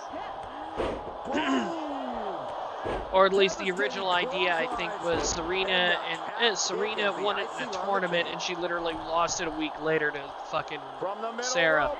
Oh, She's the first one to hold the title, but she hasn't held it. She hasn't held it But the since. longer this goes, the more trouble a superstar exposes themselves to. And then Sarah became the standard bearer of the title. Pretty much. With no countouts, there's nothing keeping her inside the ring. Corkscrew calf kick. Honestly, This that was might be the beautiful. best shot That she was gets. beautiful. Load her into that ambulance and slam those doors. Still gonna say it out of the women's rivalry, Sarah and Shimmer Cakes freaking finishing it in the fucking War Games match was probably the best way it could have ended. This is a hell of a struggle. Just trying to close one door. Halfway to victory if they can do it. Fruity, you need to fight harder. Come on. There you go. They escaped. Oh, I mean, trust me. Miraculous. Definitely. Oh, The way man. that ended, we should make one, right? It's been a while. Yeah, but it was Gale that got the pinfall. If you remember correctly, it was a War Games 2 team thing that Shimmer Cakes and Sarah both agreed on, and it ended up being Warded Gale that actually saved the title for Shimmer Cakes by getting the pin on Sarah. If I would remember Oh, yeah, correctly. Shutting That the was doors because there's still fun more damage match. left to dish out. Blue, Honestly, I don't know if I'm going to keep going after this match or not. I might create one more person before I call it quits for the night. That'll be about it. But if it's anybody, it's probably going to be another. It's probably going to be another female wrestler. yeah, I'm about to get up that in a minute, actually. I will say this. Honestly, I was personally kind of hoping to see, honestly, on a personal level, I was kind of hoping to see Sarah win. Just like, it would have been funny to see Sarah win, like, well, bunch of reasons. We're not actually keeping it for kayfabe right now. Not really, no. We're not actually in character keeping it for kayfabe right now, so honestly, for like story reasons, it would have been interesting, or like, honestly, it would have been both interesting for story reasons, but it would have also been because, like, well, Joe's my character, and this wasn't necessarily my character. At the same time, Gale's the one that got the pin, and Gale's also my character, so for me, it's kind of a win-win, because, honestly, well, there's two one of the ways. nice things is, with Sarah, is if she loses, win or lose, it was always like, if she loses, I can go down this path, and gather this evolution of the character, and if she wins, I can go this version. And to be fair, as I've stated before in XPWL, I don't really condone people holding two sets of titles in XPWL unless it's from a rival promotion or another promotion that we're affiliated with. Then it's okay. But let's put it this way, the fact is that I think it would have been better for Sarah to actually lose the Empress of the Ring title anyway, because now she has possibilities to go after other ones that might be just as, if not more important. She's going under the ring now. I mean, she already lost it. She was trying to take it back. No, I know that, but even with her getting it back, would it have mattered? She had probably one of the, if not the only longest reign that the Empress of the Ring title's ever had, and there's no way in hell that she'd be able to top her first reign. Holding it that long, I doubt it. I really do. Good point. Especially considering how the AI's been working in 2K24, we're getting some real competition with the characters this year. These competitors. Yeah, I'll be honest, the main thing about, honestly, the main, like, reason wanting to win would have been, like, it's like, my main thing about whether I wanted to win or lose was just, like, I can, like, adapt to the direction of what's her motivation, like, character-wise, like, why does she want to win so badly, or is she gonna be, like, smug and insufferable after winning, or is she just gonna want revenge and want to beat her, like, or like, just as an example. No, I So, get it, like, I get what you yeah, mean. like, But at the same point, I would say, you know, with her losing the title, you look at it as a positive, because now that means that oh, no, she's absolutely. got a lot more other opportunities that, as the champion, she wasn't able to actually have. Yeah, no, absolutely. Like, the reason I would want to win would be, like, she could grind it. Yeah, sure, she's losing the title during the titles, but she could grind it in Shimmerkick's face and, like, basically prove that all her boasting isn't just hot air. But at the same time, if she loses, like, it's still a win-win in that case, at least for me, for like, as a person running the character, because she's now got opportunities for more titles.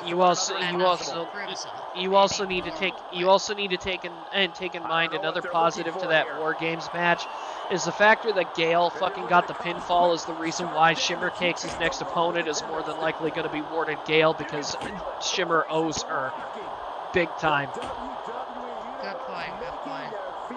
There's also the fact that I can also have Sarah redirect some of her ire towards Gale, which means that's actually giving me rather a nice out for a particular storyline direction that I'm planning. I'm not going to spoil it here, because, like, honestly, we could talk about, I'd rather you not do that anyway, yeah. considering we're also streaming, and that would probably just fucking kill the entire point of it for you.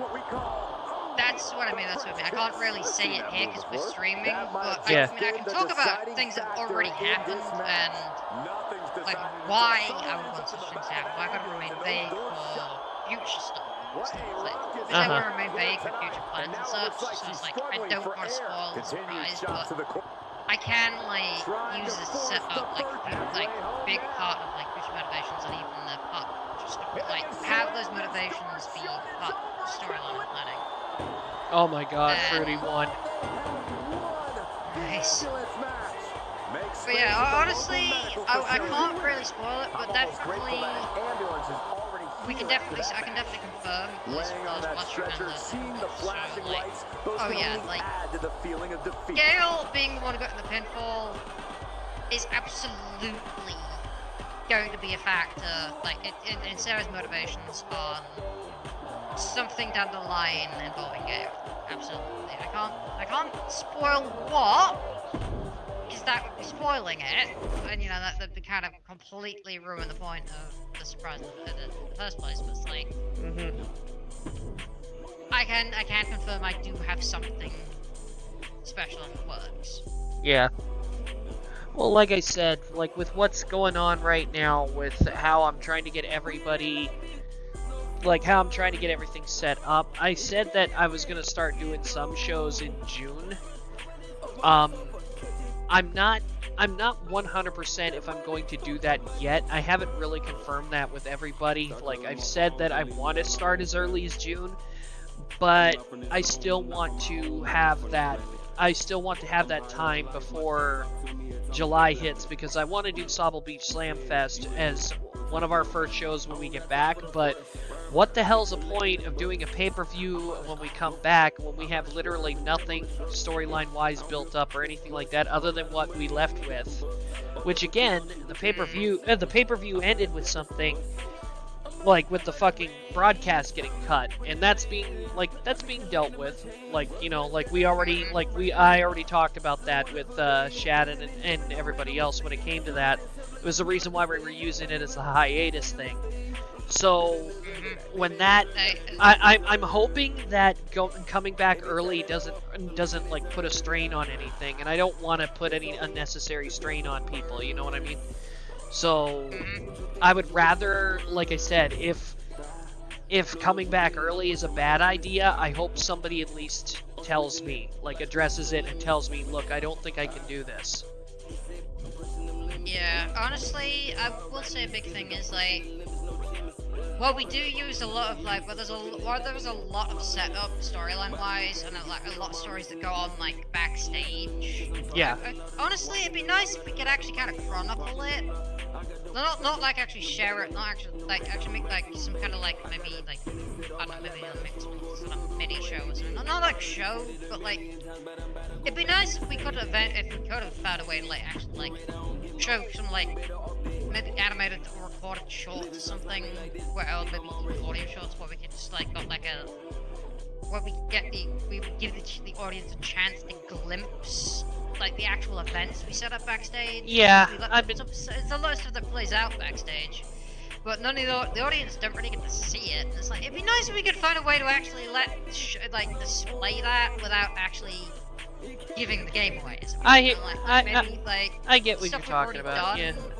Like maybe turn some of the stuff we've already done into little mini-sodes or something, like actually animate it or turn them into like. I wish there was a way that you could actually get this fucking game to do that. They used to have create a highlight reel and all that other stuff where you could actually make your own cutscenes. The problem is that it loads everything you change, whether it be a character, whether it be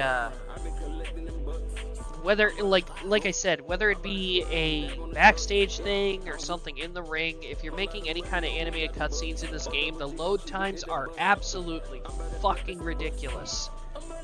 And I get it that the scenes need to be rendered and all that stuff for them to work properly, but for the love of God, could we at least have, like, if you're going into that mode, have that data already loaded so that the scenes don't take forever to fucking load? It's one of the demotivators why I won't ever use that fucking part of the program, and I want to. Don't get me wrong, I really do want to, but the loading times are so fucking ridiculous. I can't sit through them. Yeah, I mean, I'll be honest. Like, there is a lot of stuff that we can't really, that due to engine limitations, we wouldn't even be able to show anyway. Like for example, a lot of the reality warping that's going on backstage. Oh yeah, of course. There's a lot of that stuff we'd probably have to use, like either in a machinima or actual, like traditional machinima or actual animated warping. It'd be fine. There's a lot of the shenanigans and antics a lot of the humorous stuff. Not like the dry slice of life stuff that goes on. Yeah. Like some slice of life. We don't want it. That's like if it's just too dry and there's a bunch of people sitting around having a conversation with no action. It's like we're just gonna bore people to tears. We gotta have like it'd be nice if we could actually turn like some of the humorous stuff into like maybe an audio play. You know what, Blue? Maybe one of these nights I'll actually take a look at it and see if it's gotten any better. Because like I said, the one thing that turned me off is the fucking loading times. If they've improved that, I might actually consider doing that just to see if we can use it. Who the hell should I make? Roll a dice with a bonus. Well, that's just it. And when I roll the dice, I always bet like the results that I don't want. So I'd rather not do that. Because I know I'm going to do it anyway, and every time I'm like, oh, wow, that's an idea, maybe I'll do this, or maybe I'll do this one. And then I think about it, and then I do it, and then I end up getting the results I don't want. Yeah. So...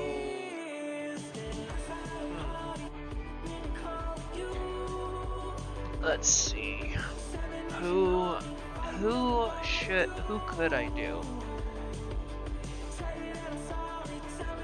Trinity, let's see, I've got Trinity Wallace. Let's see, what other girl characters do I actually have? I have too many to. I have so many fucking characters that I haven't made in the last couple of years that I can't even fucking remember.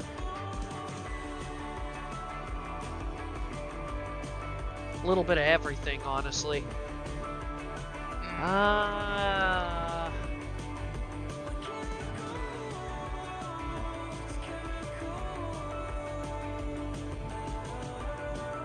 know, I've just thought of a perfect, well, not quite a perfect format, but you know there's like those videos like WWE do, where they've got like someone recounting like road stories and such. Yes.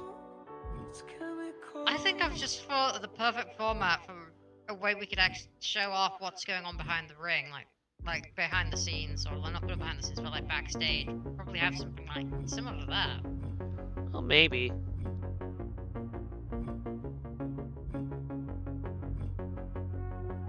Especially since we've got a lot of older stuff, like for example, say at this point, like during like Skelad's first reign of terror, there was the whole thing like when Tara was being mind controlled for a time. It got pretty wacky, like backstage. Some of that reality warping shenanigans were pretty wacky. I mean, we did have to turn it down because it was getting too far, but like yeah. No, that's one of the that is one of the things that we have had to backtrack a little bit. Some of the, not all of it, but like some of the reality warping stuff, yeah, was getting a little out of control. Yeah, but like the main thing is like, what I mean is like some of the stuff, especially during like reality warping, was very humorous. Like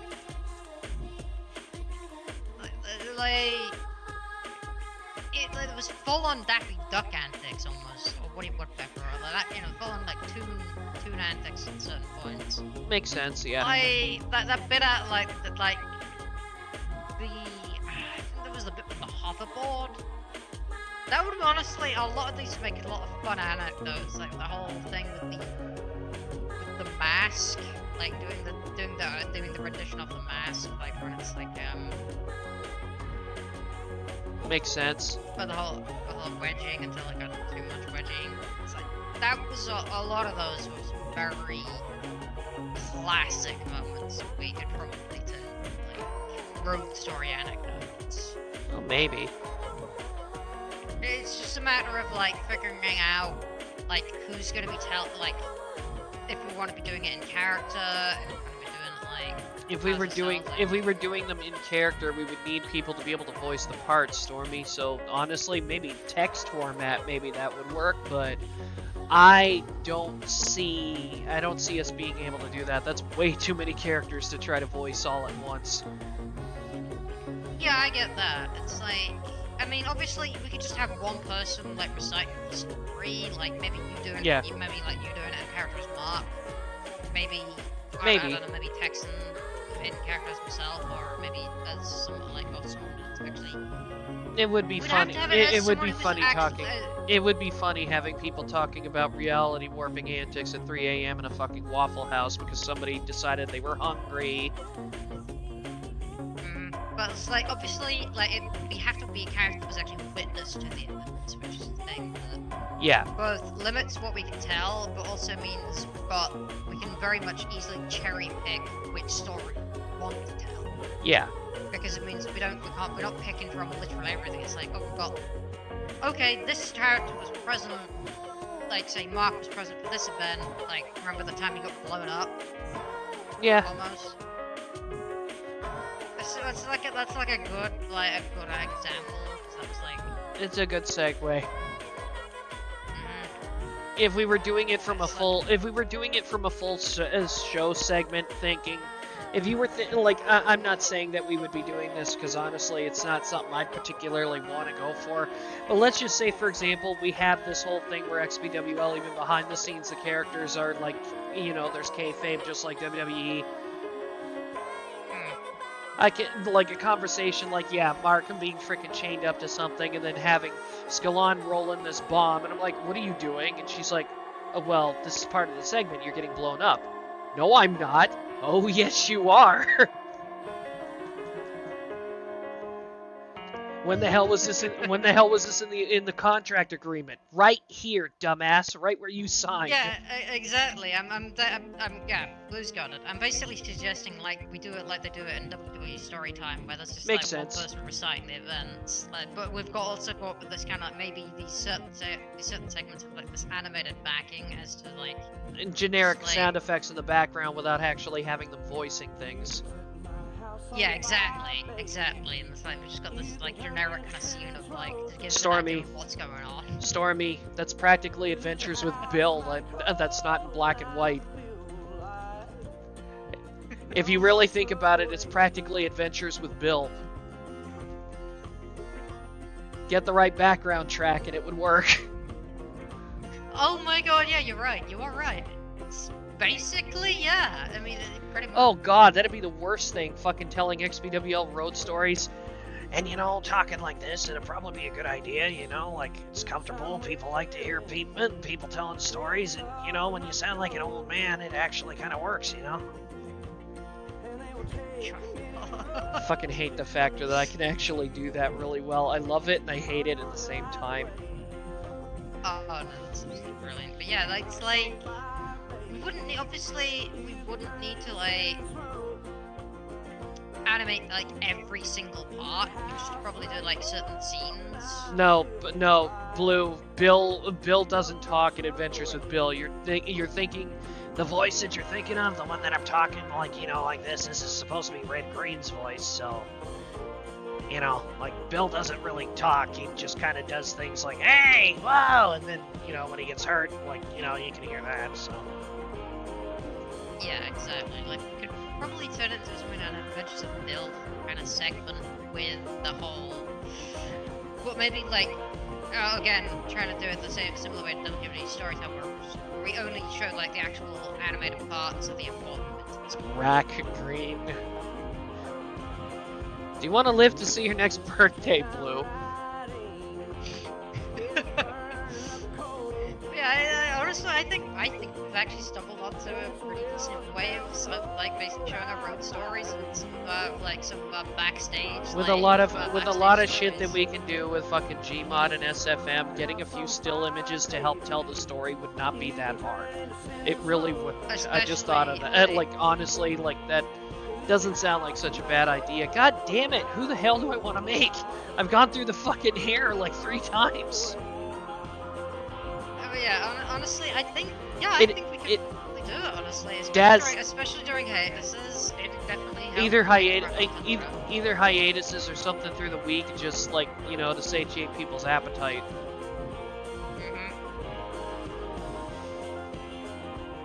I mean, the main thing obviously is actually voicing it. So it'd have to be like stories that have already happened, like a while back, not like. We could like wait a minute. You could no, I know, but you could still do stuff like behind the scenes stuff. Like you could still, for example, like I could talk to, say, for example, I don't know. I could talk to you personally about coming up with a story. Like, say, for example, just pulling this out of our asses, because of the warper shenanigans with people like Tara and fucking Gale and everybody in the car. The new warp trying to change a tire, or rather somebody trying to change it, or rather somebody changing a tire, insisting that they are going to do it, and because the warpers, it's like, well, we know how a car works. We know we can. No. I know what I'm doing. At this point, seeing the look on Tara's face, you can already tell this means more. Oh. So he tells Tara to get the jack out of the back of the van, and I see Tara going back there, and well, for a second we thought that she was actually going to go get the tire jack, but here she comes back with this guy, and we don't know where the hell he came from. I mean, like, the driver, like Mark, he's like, who the hell is this? And she says, well, it's Jack. You were asking for Jack, so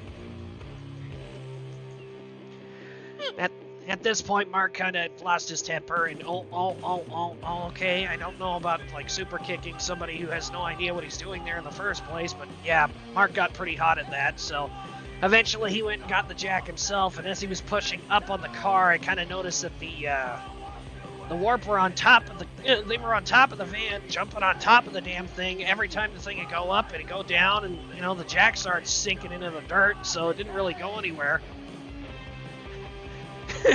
You know, shit like that. Absolutely.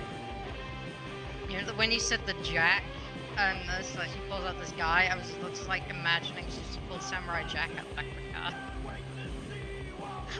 What the hell is that? It's Jack! I didn't ask for a gun! You know. I can't think of anything. You know, I definitely think we stumbled on a great idea. I mean, obviously, the main issue with this is, like, we have to, like, have the stories preset. Like, we'd obviously have to have them ready to go. Like, You know what, Daz? set them up and have them ready to upload, but we'd probably already have to have these stories, like... Well, no, obviously we can't, it's something we're not... animate that we can't, like... My pitch for that would be we do not put those on a set timeline at all. If you need to get something done, take all the time you need. It's not a rush. It's not meant to be like the main thing. But always try to make sure that we've got some done in advance. So we're not making them throughout the week, like as when we're making them. Like, no, I know, that's what I mean. Like we make them early and like. Or if we need time to work, or if we need something to work on, like, you know, just for the sake of working on it, you got something that you don't have a time, like a set time limit on, and whatever gets done, gets done. We mix like 3, 4, 5 of them together and make a small like video about like telling those stories, and then we don't have to worry about it because you can still work on yours, and when they're ready, they're ready. We'll just pick a few of them each. And then we'll just go from there. That would probably be the best move to make. This way people aren't stressed out. They can work on it at their own time. But, you know, that's kind of, like I said, that's a story probably for, or not a story, it's probably a thing to ask probably at another time. Because, you know, still got to run that by other people. Yeah. Yeah, it's honestly, I think it'd be a fun idea for everybody if they really wanted to. Oh yeah, honestly, I think we could turn this section of like the room into a highlight, and like the fact that we're discussing this on stream. Maybe. We can just play this back, like play our pitch back. Like uses basically the recording that we've got right now. Basically to explain the pitch, because we're not going to remember our exact wording when we've had a night's sleep. You know what it's like. Yeah, like, you never know. It's something. It's something to consider, but it also depends on whether or not people are going to have time to do it, because you know I got to work in between too, so. I could probably I could probably get ideas and jot them down in my head, or fucking jot them down on my phone while I'm at work, but it does make things exponentially harder when, you know, you've got other commitments to make. So, you know, that's why I said I wouldn't put any worries on an actual deadline for stuff. We're just going to go, you know, on a case by case basis. If something's done, look at it. Get it set up, edit it, what the hell, and then have it up. There's no, like, you know, again, like I said, there's no... Yeah, it's just like a fun little side project thing. Yeah. If you got time to do it, do so. If not, don't worry about it. It's no sweat off your back. Pretty much. It's like... But if you have an idea and you want to do it, like, you know, I'm gonna say, like, you know, I'm not gonna stop you. I'm honestly... The main thing about like the actual like segments is like, are we gonna make them animated or just stills that have like specific animated segments? I think it would depend on who the content's coming from. Honestly, I wouldn't mind if it was like either still point or fucking animated. But the thing about it being animated is that, you know, the person it takes way more time, yeah. Yes, and the person will probably need you to actually do the voice line or the storyline. And the problem with doing it, like for example, in the style of Adventures with Bill with Red, I guarantee you that it's going to be a lot harder, because again, if something actually happens, like somebody getting hurt in the video while it's animated, he needs to be able to see it so he can react properly.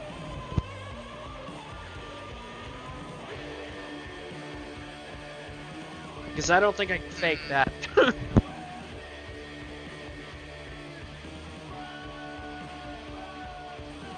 we'll figure something out, I'm sure. Obviously, like, if it is actually an invention of the film kind of thing, we've got the actual someone getting hurt, we'd probably actually have that actually come out of it. Depends really what we're going for, because it's like... If we can figure it just out, like, yeah. Yeah, if it was just like, I'd say like for the most part, probably keep it like the still images, but then when it's actual action sequences, like someone actually gonna help, we'd probably animate those parts. Maybe. Like, Yeah. say, the bit about, like, coming back with the jack, you could actually just, like, have, like, actually someone actually have car going behind the car or whatever, like, actually grabbing, actually coming back, actually physically walking back with the guy in her arms. Or doing things like close-up shots, like, for example, like somebody, like, you know the cliche thing where somebody will look into the fucking camera? Have them do that, like, have a few scenes of people doing that. Like, you know, at some point, like, you know, like, most of them are still images, certain animated parts are freaking animated, the whole thing with the jack thing, like, you know, like, Mark looks at the camera before he goes and addresses it, for example. It's like, are you fucking kidding? Yeah, there's plenty of ways to, like, kind of, to ease the workload and make things a lot easier and all that. God, these are awful! Oh my god, Dolly Parton, what the fuck did they do to you?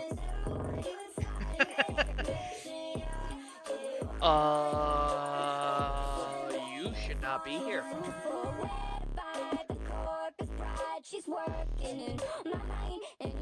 No.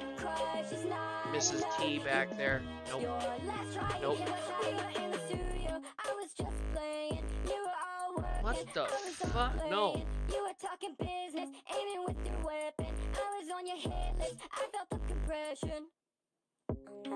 Should show that to Shad. Get SMG4's fucking face texture, put that on there. Actually, you know, I've got a really fun one, but I'd probably have to, Giles' fucking hairstyle doesn't work on everything. Yeah. I've actually got a really fun idea. Like some of the antics that go on in the office, like in the management office, like with like the number of people Olana has had to kick out the office. But I'd have to get a model. Honestly, I've probably got a couple of models. I've probably got plenty of boxes. It's too bad I can't get. It's too bad I can't get. It's too bad I can't get a fucking. It's too bad that I can't get an Inkling voice channel because I'd actually, or like a voice replicator or something like that. Because I'd gladly have MJ saying like, it's like a revolving door. Asshole goes in, Olana kicks out. Asshole comes in, Olana kicks out. Oh, so you mean like this, right? Kind of. Where the hell did you get that? Voice mod. It's one of my custom voices. I changed it so that it's more it's less unintelligible. Okay. Doesn't matter anyway. I'd need like a really high pitched voice to be able to do it properly anyway. But yeah, there are a couple of Inkling settings. Oh, maybe. Honestly, that what one. What the that hell am I looking at? I have no idea. But yeah, the Inkling voice thing is really easy to do, like in terms of like pre-recorded thing, because you can just apply that effects on Audacity and make it sound like an Inkling, but also make it still so that it's still intelligible. But yeah, honestly, making Olana, since she's like basically head of security / Crystal's bodyguard, it's not really that hard making her because I've got plenty of models that I could use. Like I got plenty of box anthros, and I could Holy make shit! the ears bigger. I could actually make this work. I could probably make the ears bigger to simulate the fennec, you know, the fact that she is a fennec. And I've also actually got an actual decent, an actual halfway decent crystal model that isn't ugly as sin. Like, there is actually one that actually looks halfway decent, and it's actually... Still think the one that was made by Little Dragon is probably the best one you can find if you can't find it for anything else. then I honestly think people are missing out on a really good model because she looked really close to like the in-game models. The one that I used to use in Poser. Yeah, That one. of them. There's also... It's one of the better ones, in my opinion. I'll be honest, the one I'm probably going to use is the one that looks decent, like decent enough. Here we go, this version. Let me see here. Close-up shot, and this is the assault suit, but we do have the adventures hub as well. Oh, that one's really pretty too. I like that one. Yeah, it's the 2020 version. I really, machine. yeah, I really like that version in Crystal. She looks really pretty. That's why I like to think of as the definitive one. There is the older one, which is that like... that would probably be the one that I would want to have representing XPWL as management. Yeah, there is the older one that you've probably seen that was the original Half-Life 2 Alex conversion. Kinda, yeah. That one was a bit more Uncanny Valley. Not look very good. Like, she's been upgraded to this version now, and she looks so much... I prefer this version so much more than the more, like, Uncanny Valley one, because it just doesn't... I don't know which one you mean. You're gonna have to show me. Ah, give me a sec. This one. Oh, yeah. I did, yeah, Way that too one, Uncanny yeah, Valley, just- the face kind of threw it off for me. Luckily, both these models are made by the same person, and he was like, "Yeah, I need to fix this." He was like, "Yeah, I really need to fix this upgrader." And actually, the 2020 model that I posted first, I actually use the Half-Life 2. Like, I actually do use that model for my. I've actually got the Crystal Alex replacement for Half-Life 2. You know, the ones voiced by Estelle Ellis. Yeah. And that's the version I use. While I can use the 2018 version, which is the slightly more ugly one, I use the 2020 one because it's just so much better. Well, yeah, naturally. And it's like, yeah, I would absolutely, if I'm animating a segment, that I would absolutely be able to use this one. And I think that I've also got a couple, there's also a couple models by Warfare Machine as well, that like, there's a couple other Fox models as well that could be pretty decent as a standard for Alana, as long as I give her some power armor, just modify her gear slightly. As long as I just kit bash like a suit of armor for her, which is basically... The Zadathian are basically a race of Fennec super soldiers that essentially... I mean... What is this? Just using like the crystal model we have as a base. Yeah. Just basically, essentially speaking, just give that kind of a more human proportioned body, like take that, enlarge the ears a bit and stick them in power armor, and then maybe make them slightly taller than the average human, maybe just a bit, maybe a few inches. And you've got the general and the old service, essentially just make them like peak physical condition, essentially.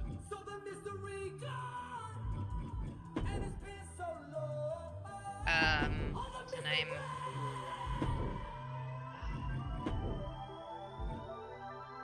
You basically just give them the body type of, say, like Jade Cargill, for example. Yeah. But in power armor, and you've got the rough idea of what the Zadathian like, because essentially they're Fennecs with Jade Cargill's body type and power armor, because they're essentially a race of genetically engineered super soldiers. At least that's what I'm rewriting, but that's what I'm retconning. Originally, yes, they were introduced as the Volterra from World of Warcraft, but it's like, no, I want to put more of an original spin on them so I can use them in other content as well if I need to. Makes sense to me. But it's like, yeah, you know what? It's also easier to make art with them that way. It's like, you know what? Yeah. I do like to make sure that in terms of character balance, they're not too much stronger than the average human, but they can absolutely probably body most people in the roster. Well, most of the cruiserweights, they can absolutely... Ulana can probably body most of the heavyweights as well, due to just probably simply due to the fact she's a heavyweight herself, and, well, she's a soldier, she's got a lot of experience.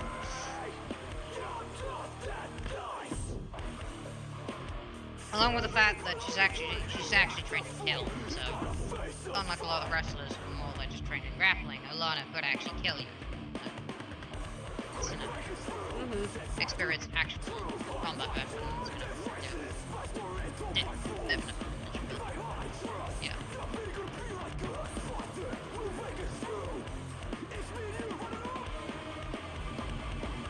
Not that most of the Zadathians would kill people, but you know they are every single one of them is back. They still want to go backstage. So.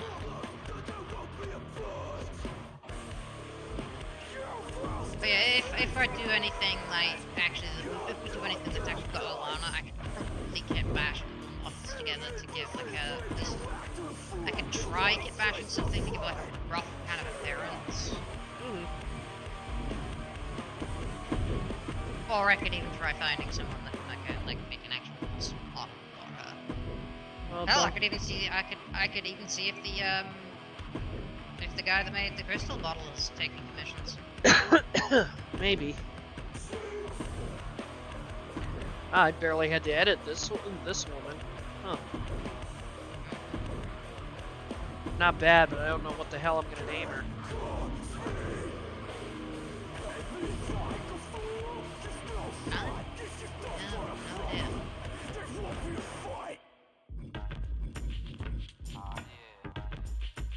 No, I'll be honest. If the guy who is actually making, who made the original model is actually taking bombs, he doesn't do that. He probably no. I can't imagine he would. Yeah, if he did do them, I'd probably ask him, see if he could craft anything. I might be able to find someone who'd be able to do, similar kind of model. I mean, I do want to make the Zadathian their own thing at some point, so it'd be nice to actually have a lot to work off of. Yeah.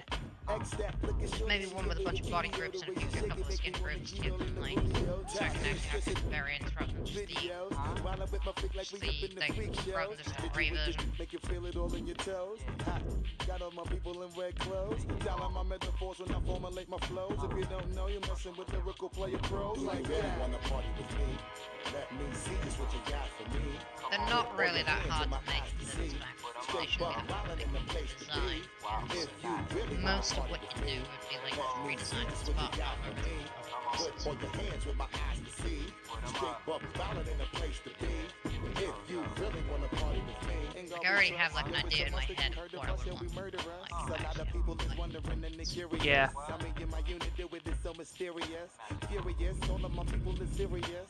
Should others be walking around fearing us? Front baby like you don't wanna be hearing us. Gotta listen to Harry, he'll be playing us. 30 times a day to make The main difficulty currently would be if we had any like anecdotal stories involving Sarah, because the way I would be creating Sarah is I want to kind of kit bash Tara's current model with Roboticist Tara model that's still in the works, and basically take the right arm from that along with the legs, and maybe the tail, and basically just kind of like essentially kit bash them together as them with like bone parenting and such. See if I can actually combine those two together, and then we basically have like an improvised Sarah, unless I actually have a dedicated model for her.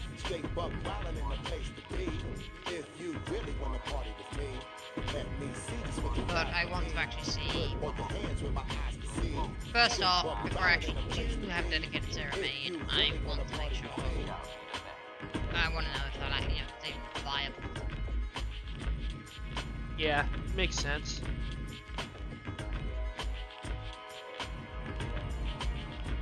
But yeah, considering, like, honestly, Sarah is a genuine threat. I will say that. Like, I like portraying her. I like seeing her portrayed as a genuine threat, but at the same time, she is very heavily inspired by Robotnik from SatAM. So at the same time, while she is a genuine threat, she does have her moments of complete ineptitude.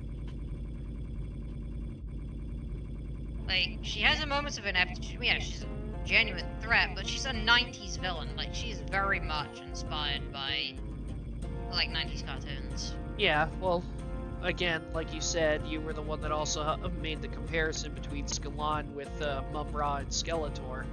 It's kind of a mix of the two of them if you really think about how she acts. I mean, Like, she's that's but the thing. that combined the factor that she's also a typical person. She gets frustrated. She throws temper tantrums. Yeah, and the thing is, I always like to compare Scalan more like to the 80s archetype, where the characters, It's kind of where a the mix villain, between the the big both. bad was, yeah, like the 80s archetype for like the big bad villains was usually slightly more bumbling, or slightly more portrayed slightly less menacing. They were still menacing in the threat, but they were always portrayed with a slight bit more levity to the character. And You also very gotta much remember- more, especially if you look at something like You also G.I. gotta- Joe. Yeah, but you also got to Or even remember, especially a lot in the old 80s tropes, one thing is that the bad guy always won, whereas in stuff like the 90s, it wasn't the factor that the bad guy always lost, but even in the 90s, bad guys may have lost, but they still had, but they still had like something significant that they did, or something that they had done that altered the way the rest of the show worked from then on afterward. Like, in the 80s, it was usually the bad guy, if they lost, they'd usually just be basically screaming to the heavens, or they'd have, like, they were usually very angry. You know, you got Megatron. Oh, hold on. Transformers, If I could just be fair. If I could just be fair, we've seen those tropes appear in everything, so it's not like it's a bad thing. Case in point. Oh, true. Can you protect so? Oh, yeah, good point. But, again, the main thing is, like, obviously, with, like, the villain, like, I'm talking, like, with, like, we've got, you know, you got your Mum-Ra, you got Skeletor, you got Cobra Commander, and, like, say, Megatron. All of them had, like, the same thing when they would lose. They would, usually they'd end the day running away from the heroes, or fleeing to some sort of, fleeing to fight another day. In some sort of, like, not quite comedic fashion, but it's like the heroes just not being able to pursue them because they'd escape. Or whatever reason, you know, it's like, they'd have something that keeps them as still as a threat, but it's usually cursing the heroes' names to the heavens as they flee, or... It Pretty happened much. in the 90s, less so. Like, the 90s, they were a lot more... 90s films were portrayed as a bit more gritty with a lot less humor. I wouldn't say that. There was a lot of Well, I them mean- that still had a lot of that. Oh, I'm talking like late to mid 90s. Early 90s, they still had a lot of that kind of. They were a lot Even- more campy in the 80s. Is what I mean. Like, Well, yeah, but because less that's so what for everybody some wanted. things. That's what everybody wanted. That you also got to remember the 80s and 90s cartoons were usually one big fucking commercial. So, you know, take that take with that what you will. oh yeah, no, absolutely, I know that. But it's like the main thing, like with like 90s, was like especially mid to.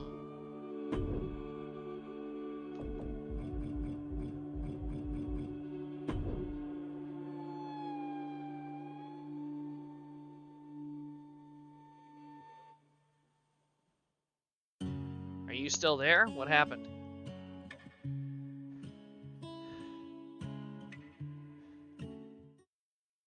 Stormy. Stormy. She disappeared. She's still here, but she disappeared.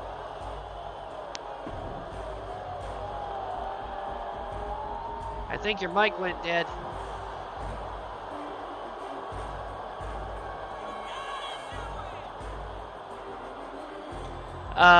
Blue, I think you've got that backwards because the 80s was no fucking different.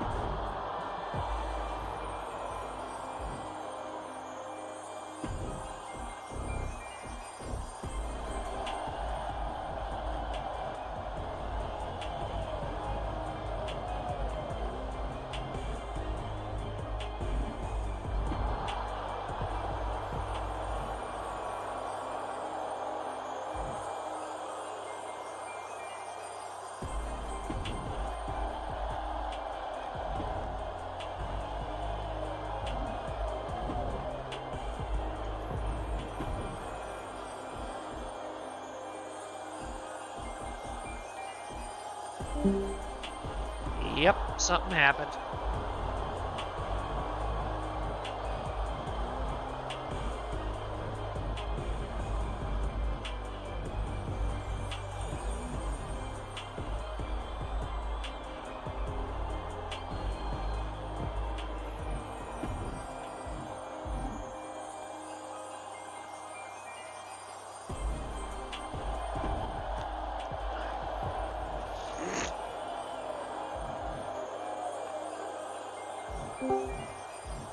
What happened? Crashed. I crashed.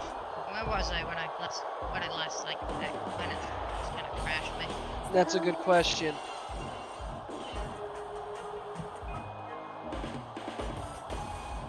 Oh shit, I'm not using Project 1, Huh? No, I'm using never Core mind. J1. Yeah, no, I said you're not. Yo, shit, you're not using Project 1. You are using Project 1? Yeah, I am gonna use it. Oh shit. Why? Do you want me not to? I was gonna use that for Zara. Yeah, well, I can change it. use my one. I can change it. I haven't really come to a decision on what entrance I want to give her yet anyway. I can't believe I did a crash anyway. Where were we at the conversation? I don't know. I had to Trying to- restart my PC and then... I don't know. I heard what you said, and whatever the hell you actually said, I know. I got the gist of it, and literally, like, right after you were done, I said something, but you weren't there. Yeah, no, I said something about, I kept saying something about, like, how, like, obviously I was, like, comparing, like, the secretness and the campiness was the main thing, like, I don't really know how, like, one of the, I mean, I suppose I could say, like, another actual comparison for the villains is, like, the cartoon theming. Like, well, like, the intro theme, like, obviously, what's it called, like, the, I know it's a trope where it's, like, it's, I've got it. I know there's a trope, and I saw it in a page I read recently. Expository theme tune. Obviously, like, a lot of the theme tunes in the 80s were a lot more exposition-based.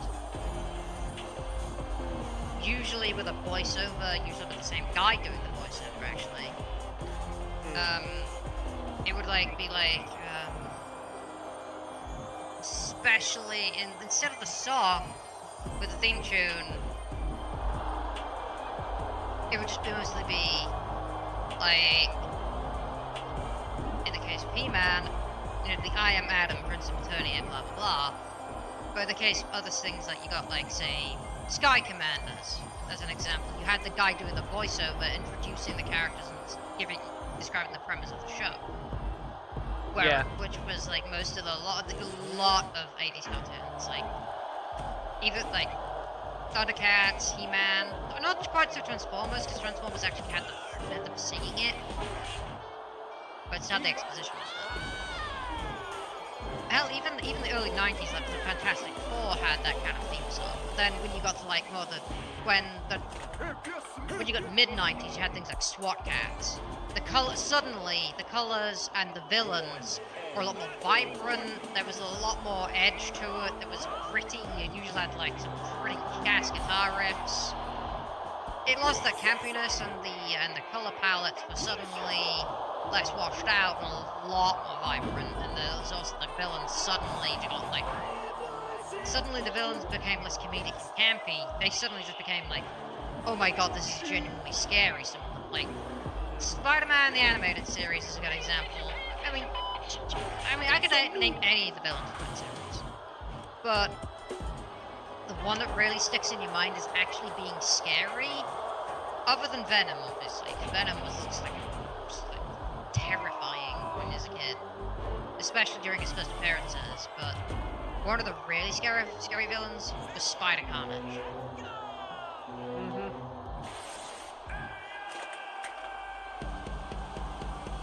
Just in appearance alone, some of these things were like the Sentinels were also pretty scary in the X-Men. But again, Magneto was also scary, and he shows up in the intro as the Sentinels. It's like, compare them to, say, I wouldn't call them light-hearted, but the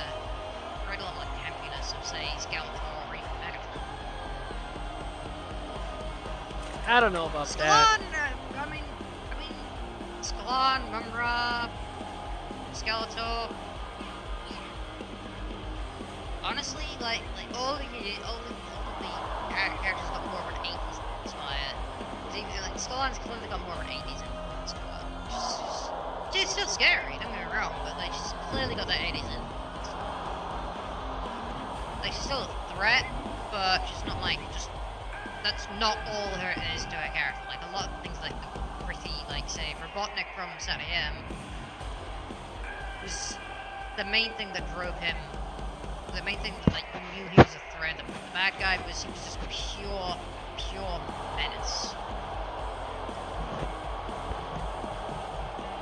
Rather than the 80s, oh, villainous plot of the week, it's gonna get fought by the heroes, it was just, oh my god, this guy is scary.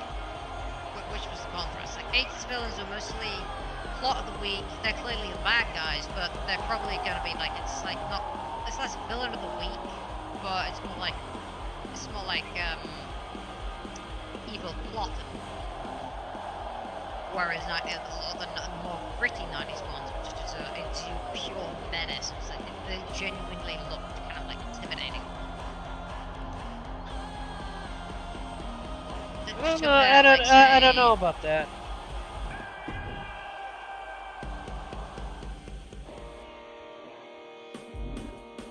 Even with the late 90s ones, I honestly don't believe that, because I honestly can remember that there were some shows that, even as serious as they made them, they had episodes where the characters were just absolutely, like, way off base, like dumbass levels of failure. Oh yeah, no, that's like totally kidding. I'm talking like characters like Dark Cat, SWAT Cats, or Robotnik, so you know, the ones that were actually genuinely just scary to look at. Even if they weren't the cleverest, or they got fooled a few times, like, just in terms of design, as well as the general feel to them, like. Dr. Claw from Inspector Gadget is a good example of Inspector Gadget in the 90s. Inspector Gadget was not in the 90s, no. Was it? No, it was 80s, was it? Gadget was mid 80s for sure. Yeah. So, Gadget, Inspector Gadget's a good example, actually, of, like, Dr. Claw is a good example of, like, has a lot of the 80s stereotypes. He's got a lot of the times he's got obvious minions. He's very much, he'll always escape before the heroes can finally catch him, probably be cursing the hero at the heroes' names, or name, in this case. He's probably going to be somewhat hands-off, at least, or maybe, if he's not hands-off, he's definitely got a couple of guys backing him up. Whereas, like, in your 90s villains were usually a lot more threatening and imposing, because they were very much more hands-on, and usually didn't have any henchmen. At least, they had henchmen, but they didn't have, like, any named ones. They have a couple of goons backing them up for muscle, but they wouldn't really have any lieutenants. They wouldn't need them. I suppose not. Oh wait, if we're gonna do this. Because it's usually the 80s ones would usually have like a couple of underlings that were named underlings, like say Mumra had what they called, the Lunatics? He had the mutants and the Lunatics, and all of them had different names. That was it. Yeah, it was just who they used, because it wasn't like they used every single one of them.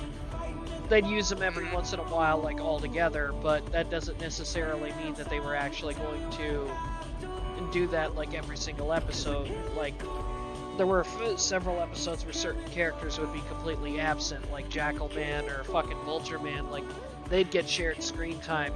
Most of the time, Slythe and Monkey and in the Thundercat series were the ones that were always present.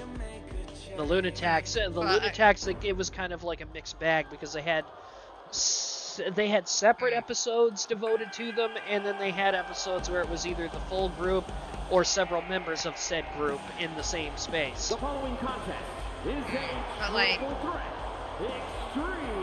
obviously that's a good example. Like, obviously you've also got like, usually again going back to the Transformers example, you'd usually have like, You had Megatron, but you also had multiple named underlings, including like Starscream, but then again, as an example, you had Soundwave and a bunch of others named that would usually be with Megatron. She's been training for this match for quite a while, and she plans on making a statement here tonight. Yeah, but the difference between... They weren't just nameless minions. Yeah, but with them, the big difference between them is the Decepticons themselves actually valued, despite the fact that they were villains, Megatron still fucking valued the Decepticons that were part of his team. They weren't like 100% expendable, with the exception of fucking Starscream being an absolute fucking idiot. Megatron did freaking genuinely care about pretty much his troops. Whereas the only reason why Mum-Ra has his minions in the first place is he sunk their for the mutants. He sunk their only way to get off the fucking planet by sinking their ship underneath the desert sands. And with the Lunatics, the only reason why they were released in the first place was because of desperation. That's not the part I'm referring to. I'm referring to the fact that you had them in the first place. Yeah, good point. Like, the fact that they actually had them in the first place, like, in typical 80s, it's like... Like, in typical 80s, hey, Rob. usually had, like, name... Like, again, another example is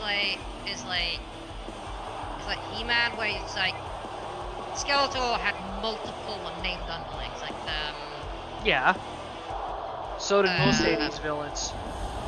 Exactly, that's what I'm referring to. Like, most 80s villains would have multiple named underlings, and they would appear in a lot of it, not all episodes. Whereas, like, say, 90s villains, if they did have an underling, would probably only be their second in command, like Robotnik and Sniffly, or they would just usually be, like, just portrayed on their own as, like... You don't need to tell me... Maybe they have nameless goons. You don't need to tell me that, Stormy. Also take in mind some of the Disney movies that we had back then, too. 90s villains. Aladdin, Jafar had Iago, for example. Like, that's just to name. That's just. It's just to name a few. You really think of the 90s? 9 times out of 10, you don't think of the many underlings that a boss has. You think of that one that's memorable enough because he's almost always on screen with that villain. That's what I'm referring to, though. That's exactly what I'm referring to. It's like, your 80s ones, they were usually a lot more varied, partly because the toyline ones. Then your 90s ones were more focused on story and being threatening than some ones. Somewhat speaking, but again, there was also less like unique ones, because like you'd have like maybe the one underling and a couple of named minions, but usually the 80s ones that usually have like a couple of much more. They'd have a bit more of a menagerie of underlings. Well, yeah, because it was to sell toys, but like you said earlier during the stream, 90 series, they focused more or less on building the storyline first, because the 80s, it's not even like they were trying to hide it. Not in the 80s, the fucking shows that they had, and a lot of them were still very good, but they were designed to be toy advertisements first and shows later. Whereas the 90s kind of reversed that. They tried to mix it up. But I'm gonna be completely honest with you. A lot of those 90s shows, as good as they were, merchandise-wise, they tanked because they didn't. Because again, the reason why the 80s cartoons were such a success is they were all memorable because again, they were practically a commercial in the form of a 30-minute cartoon. Whereas in the 90s, when they did the reverse thing, yes, the stories and everything were better, but merchandise and advertise-wise, there was a reason why some of them got fucking canceled before their time was up, and that's because they weren't making enough money to keep the damn thing going. And if they're not making that money, the network's gonna fucking can them if they're not making that kind of cash. Yeah, and some of them, like a lot of the 90s ones that weren't there to sell toys, were just there to like tell a story. Like again, like a good example would probably be. Well, you know what? I'll throw you a bone here because there's one thing that I'm going to be honest with you. Gargoyles, they probably did everything right, and they even had a fucking toy line after the fucking show was made. And more power to them, they actually did that. But the show had become a success before they started merchandising toys or anything else like that. So you know what? Disney kind of dodged a bullet there because it did get popular enough where when they did release a fucking toy line almost a year later, the toy line was it wasn't necessarily the best, but the fact that they actually had them at all really helped contribute to their success. It got them another fucking season. I mean, in the case of Gargoyles, the main reason that was canned was because it was sharing a time slot with BTAS. That's true too.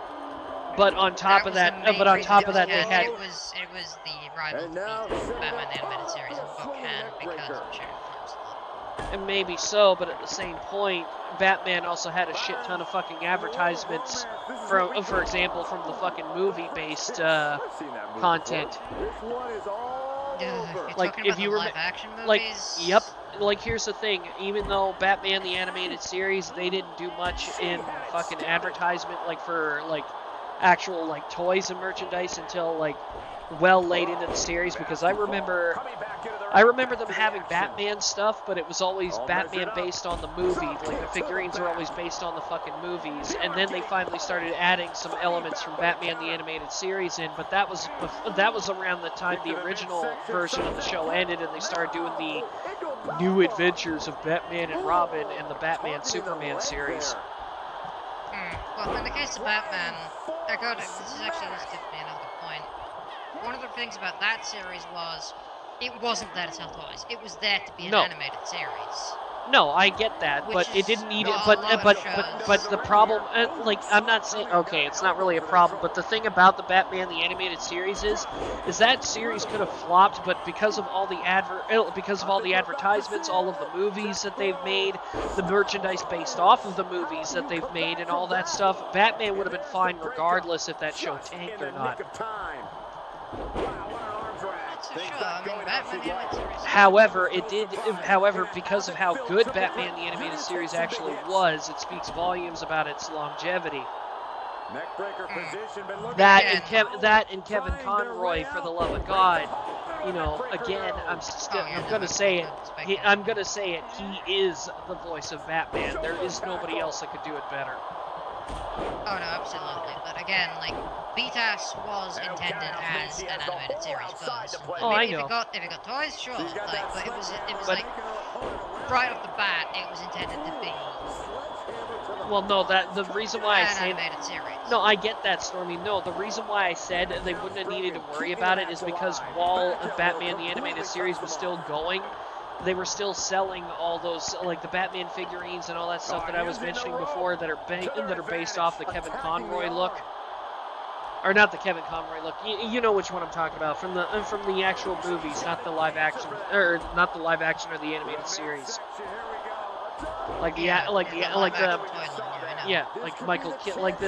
Because they had Michael Keaton's likeness and all that shit for those movies. They were still advertising toys for, you know, Batman with using that look without having to worry about using the animated series. So the animated series didn't have to worry about merchandising because there was already more than enough there. What the hell's the point of adding more? Yeah, I know, but that was a completely separate set of merchandise. Was it though? It was being advertised at the same time Batman the Animated Series was still on the air. So it's technically it's Batman. So technically it's still Batman merchandise. And she releases the hold as she feels that enough damage I'm not has been done. I'm not arguing the point. I'm just saying the fact that they already had the merchandise in the first place. They didn't need to worry about it for the longest time. I think the only reason why they started selling Batman the Animated Series figurines and merchandise and shit like that afterward is because they weren't making those particular figurines anymore. So, you know, what's next on the agenda? Start making stuff based on it. And it still worked. And it still worked. They were still making money off of it. I'm not referring to the fact that it was for merchandise. I'm referring to the villains themselves. You kind of drifted away from a bloody point, man. Sorry. You've started segueing off into this thing about merchandise. We're not talking about that. We're talking about the villains, how the 90s and 80s portrayed villains, and you've just gone on this tangent about starting toy sales. Okay, fine. What was it? So, like, the main thing is, again, like, a lot of the 80s shows, yeah, okay, the idea of 80s shows was to sell toys, but a lot of 90s shows, the reason their villains were generally intended more threatening is, yeah, sure, some of them had a toy line, but most of the time, like, a lot of those shows in the 90s, especially mid-90s, they realized, oh, we're gonna be able to make an animated series without tying it to a toy line. And it was like genuinely, that's why they had some of the genuine threatening characters like Venom in Spider-Man. Because like, they're adapting it from comic for the most part for those series. But again, like, actually Sad AM is a prime example of a show that was supposed to air as being based off a video game, but they were given a lot of freedom, which meant Robotnik they were allowed to go as freaky as they wanted. Because 93 very much when they doubled down on being gritty. With both comic books and like animated series, the grittiness was on full display. It's like we'd probably left the Golden Age Starting to think though with Sad AM, maybe there's a reason why. Like, you know, you look at Sad AM, it might actually be more of a problem for Sega to fucking bother with because of the bad taste in their mouth from Archie. But no, the reason why I say that is I'm starting to think that, you know what, after this shit with Archie, I bet they're fucking looking at episodes of AOSTH and going, you know what, this might have been made by a crack addict, but it was still, you know, at least they didn't go that far off the beaten path. It's the only thing I can give AOSTH credit for is they didn't really stray too far from the games. Yeah, they made it campy and goofy, but they didn't stray too far from the game. Not completely. Like, honestly, the thing is with Archie is, again, one of the big problems with like the influence campaign is also, but again, another big part of its big factor in its downfall was actually the Mega Man crossover, because the Mega Man comics themselves were kind of failing to sell, so they had to do the crossovers as a desperation. I honestly think she just put the rest of the women's locker room on notice with this triple threat match. Kind of backfired on them because the World to Light Up was not very popular. I don't know, I haven't heard anything but good things about that. Yeah, I mean, it wasn't very popular with the buyers, with people buying the actual comics. It was like not really, it didn't exactly help comic sales. Yeah. Honestly, I think if the lawsuit hadn't happened and they'd been able to continue, like, and not have the Super Genesis wave to retcon, just like retcon everything, Well, I think the Archie comics would have still been going strong if they'd not had to force in the kind of somewhat shoehorned crossover. Well, maybe. Anyway, hang on, guys. I'm gonna shut the stream down for now because I think I'm good. It's almost 4 o'clock in the morning, so thanks for watching, guys.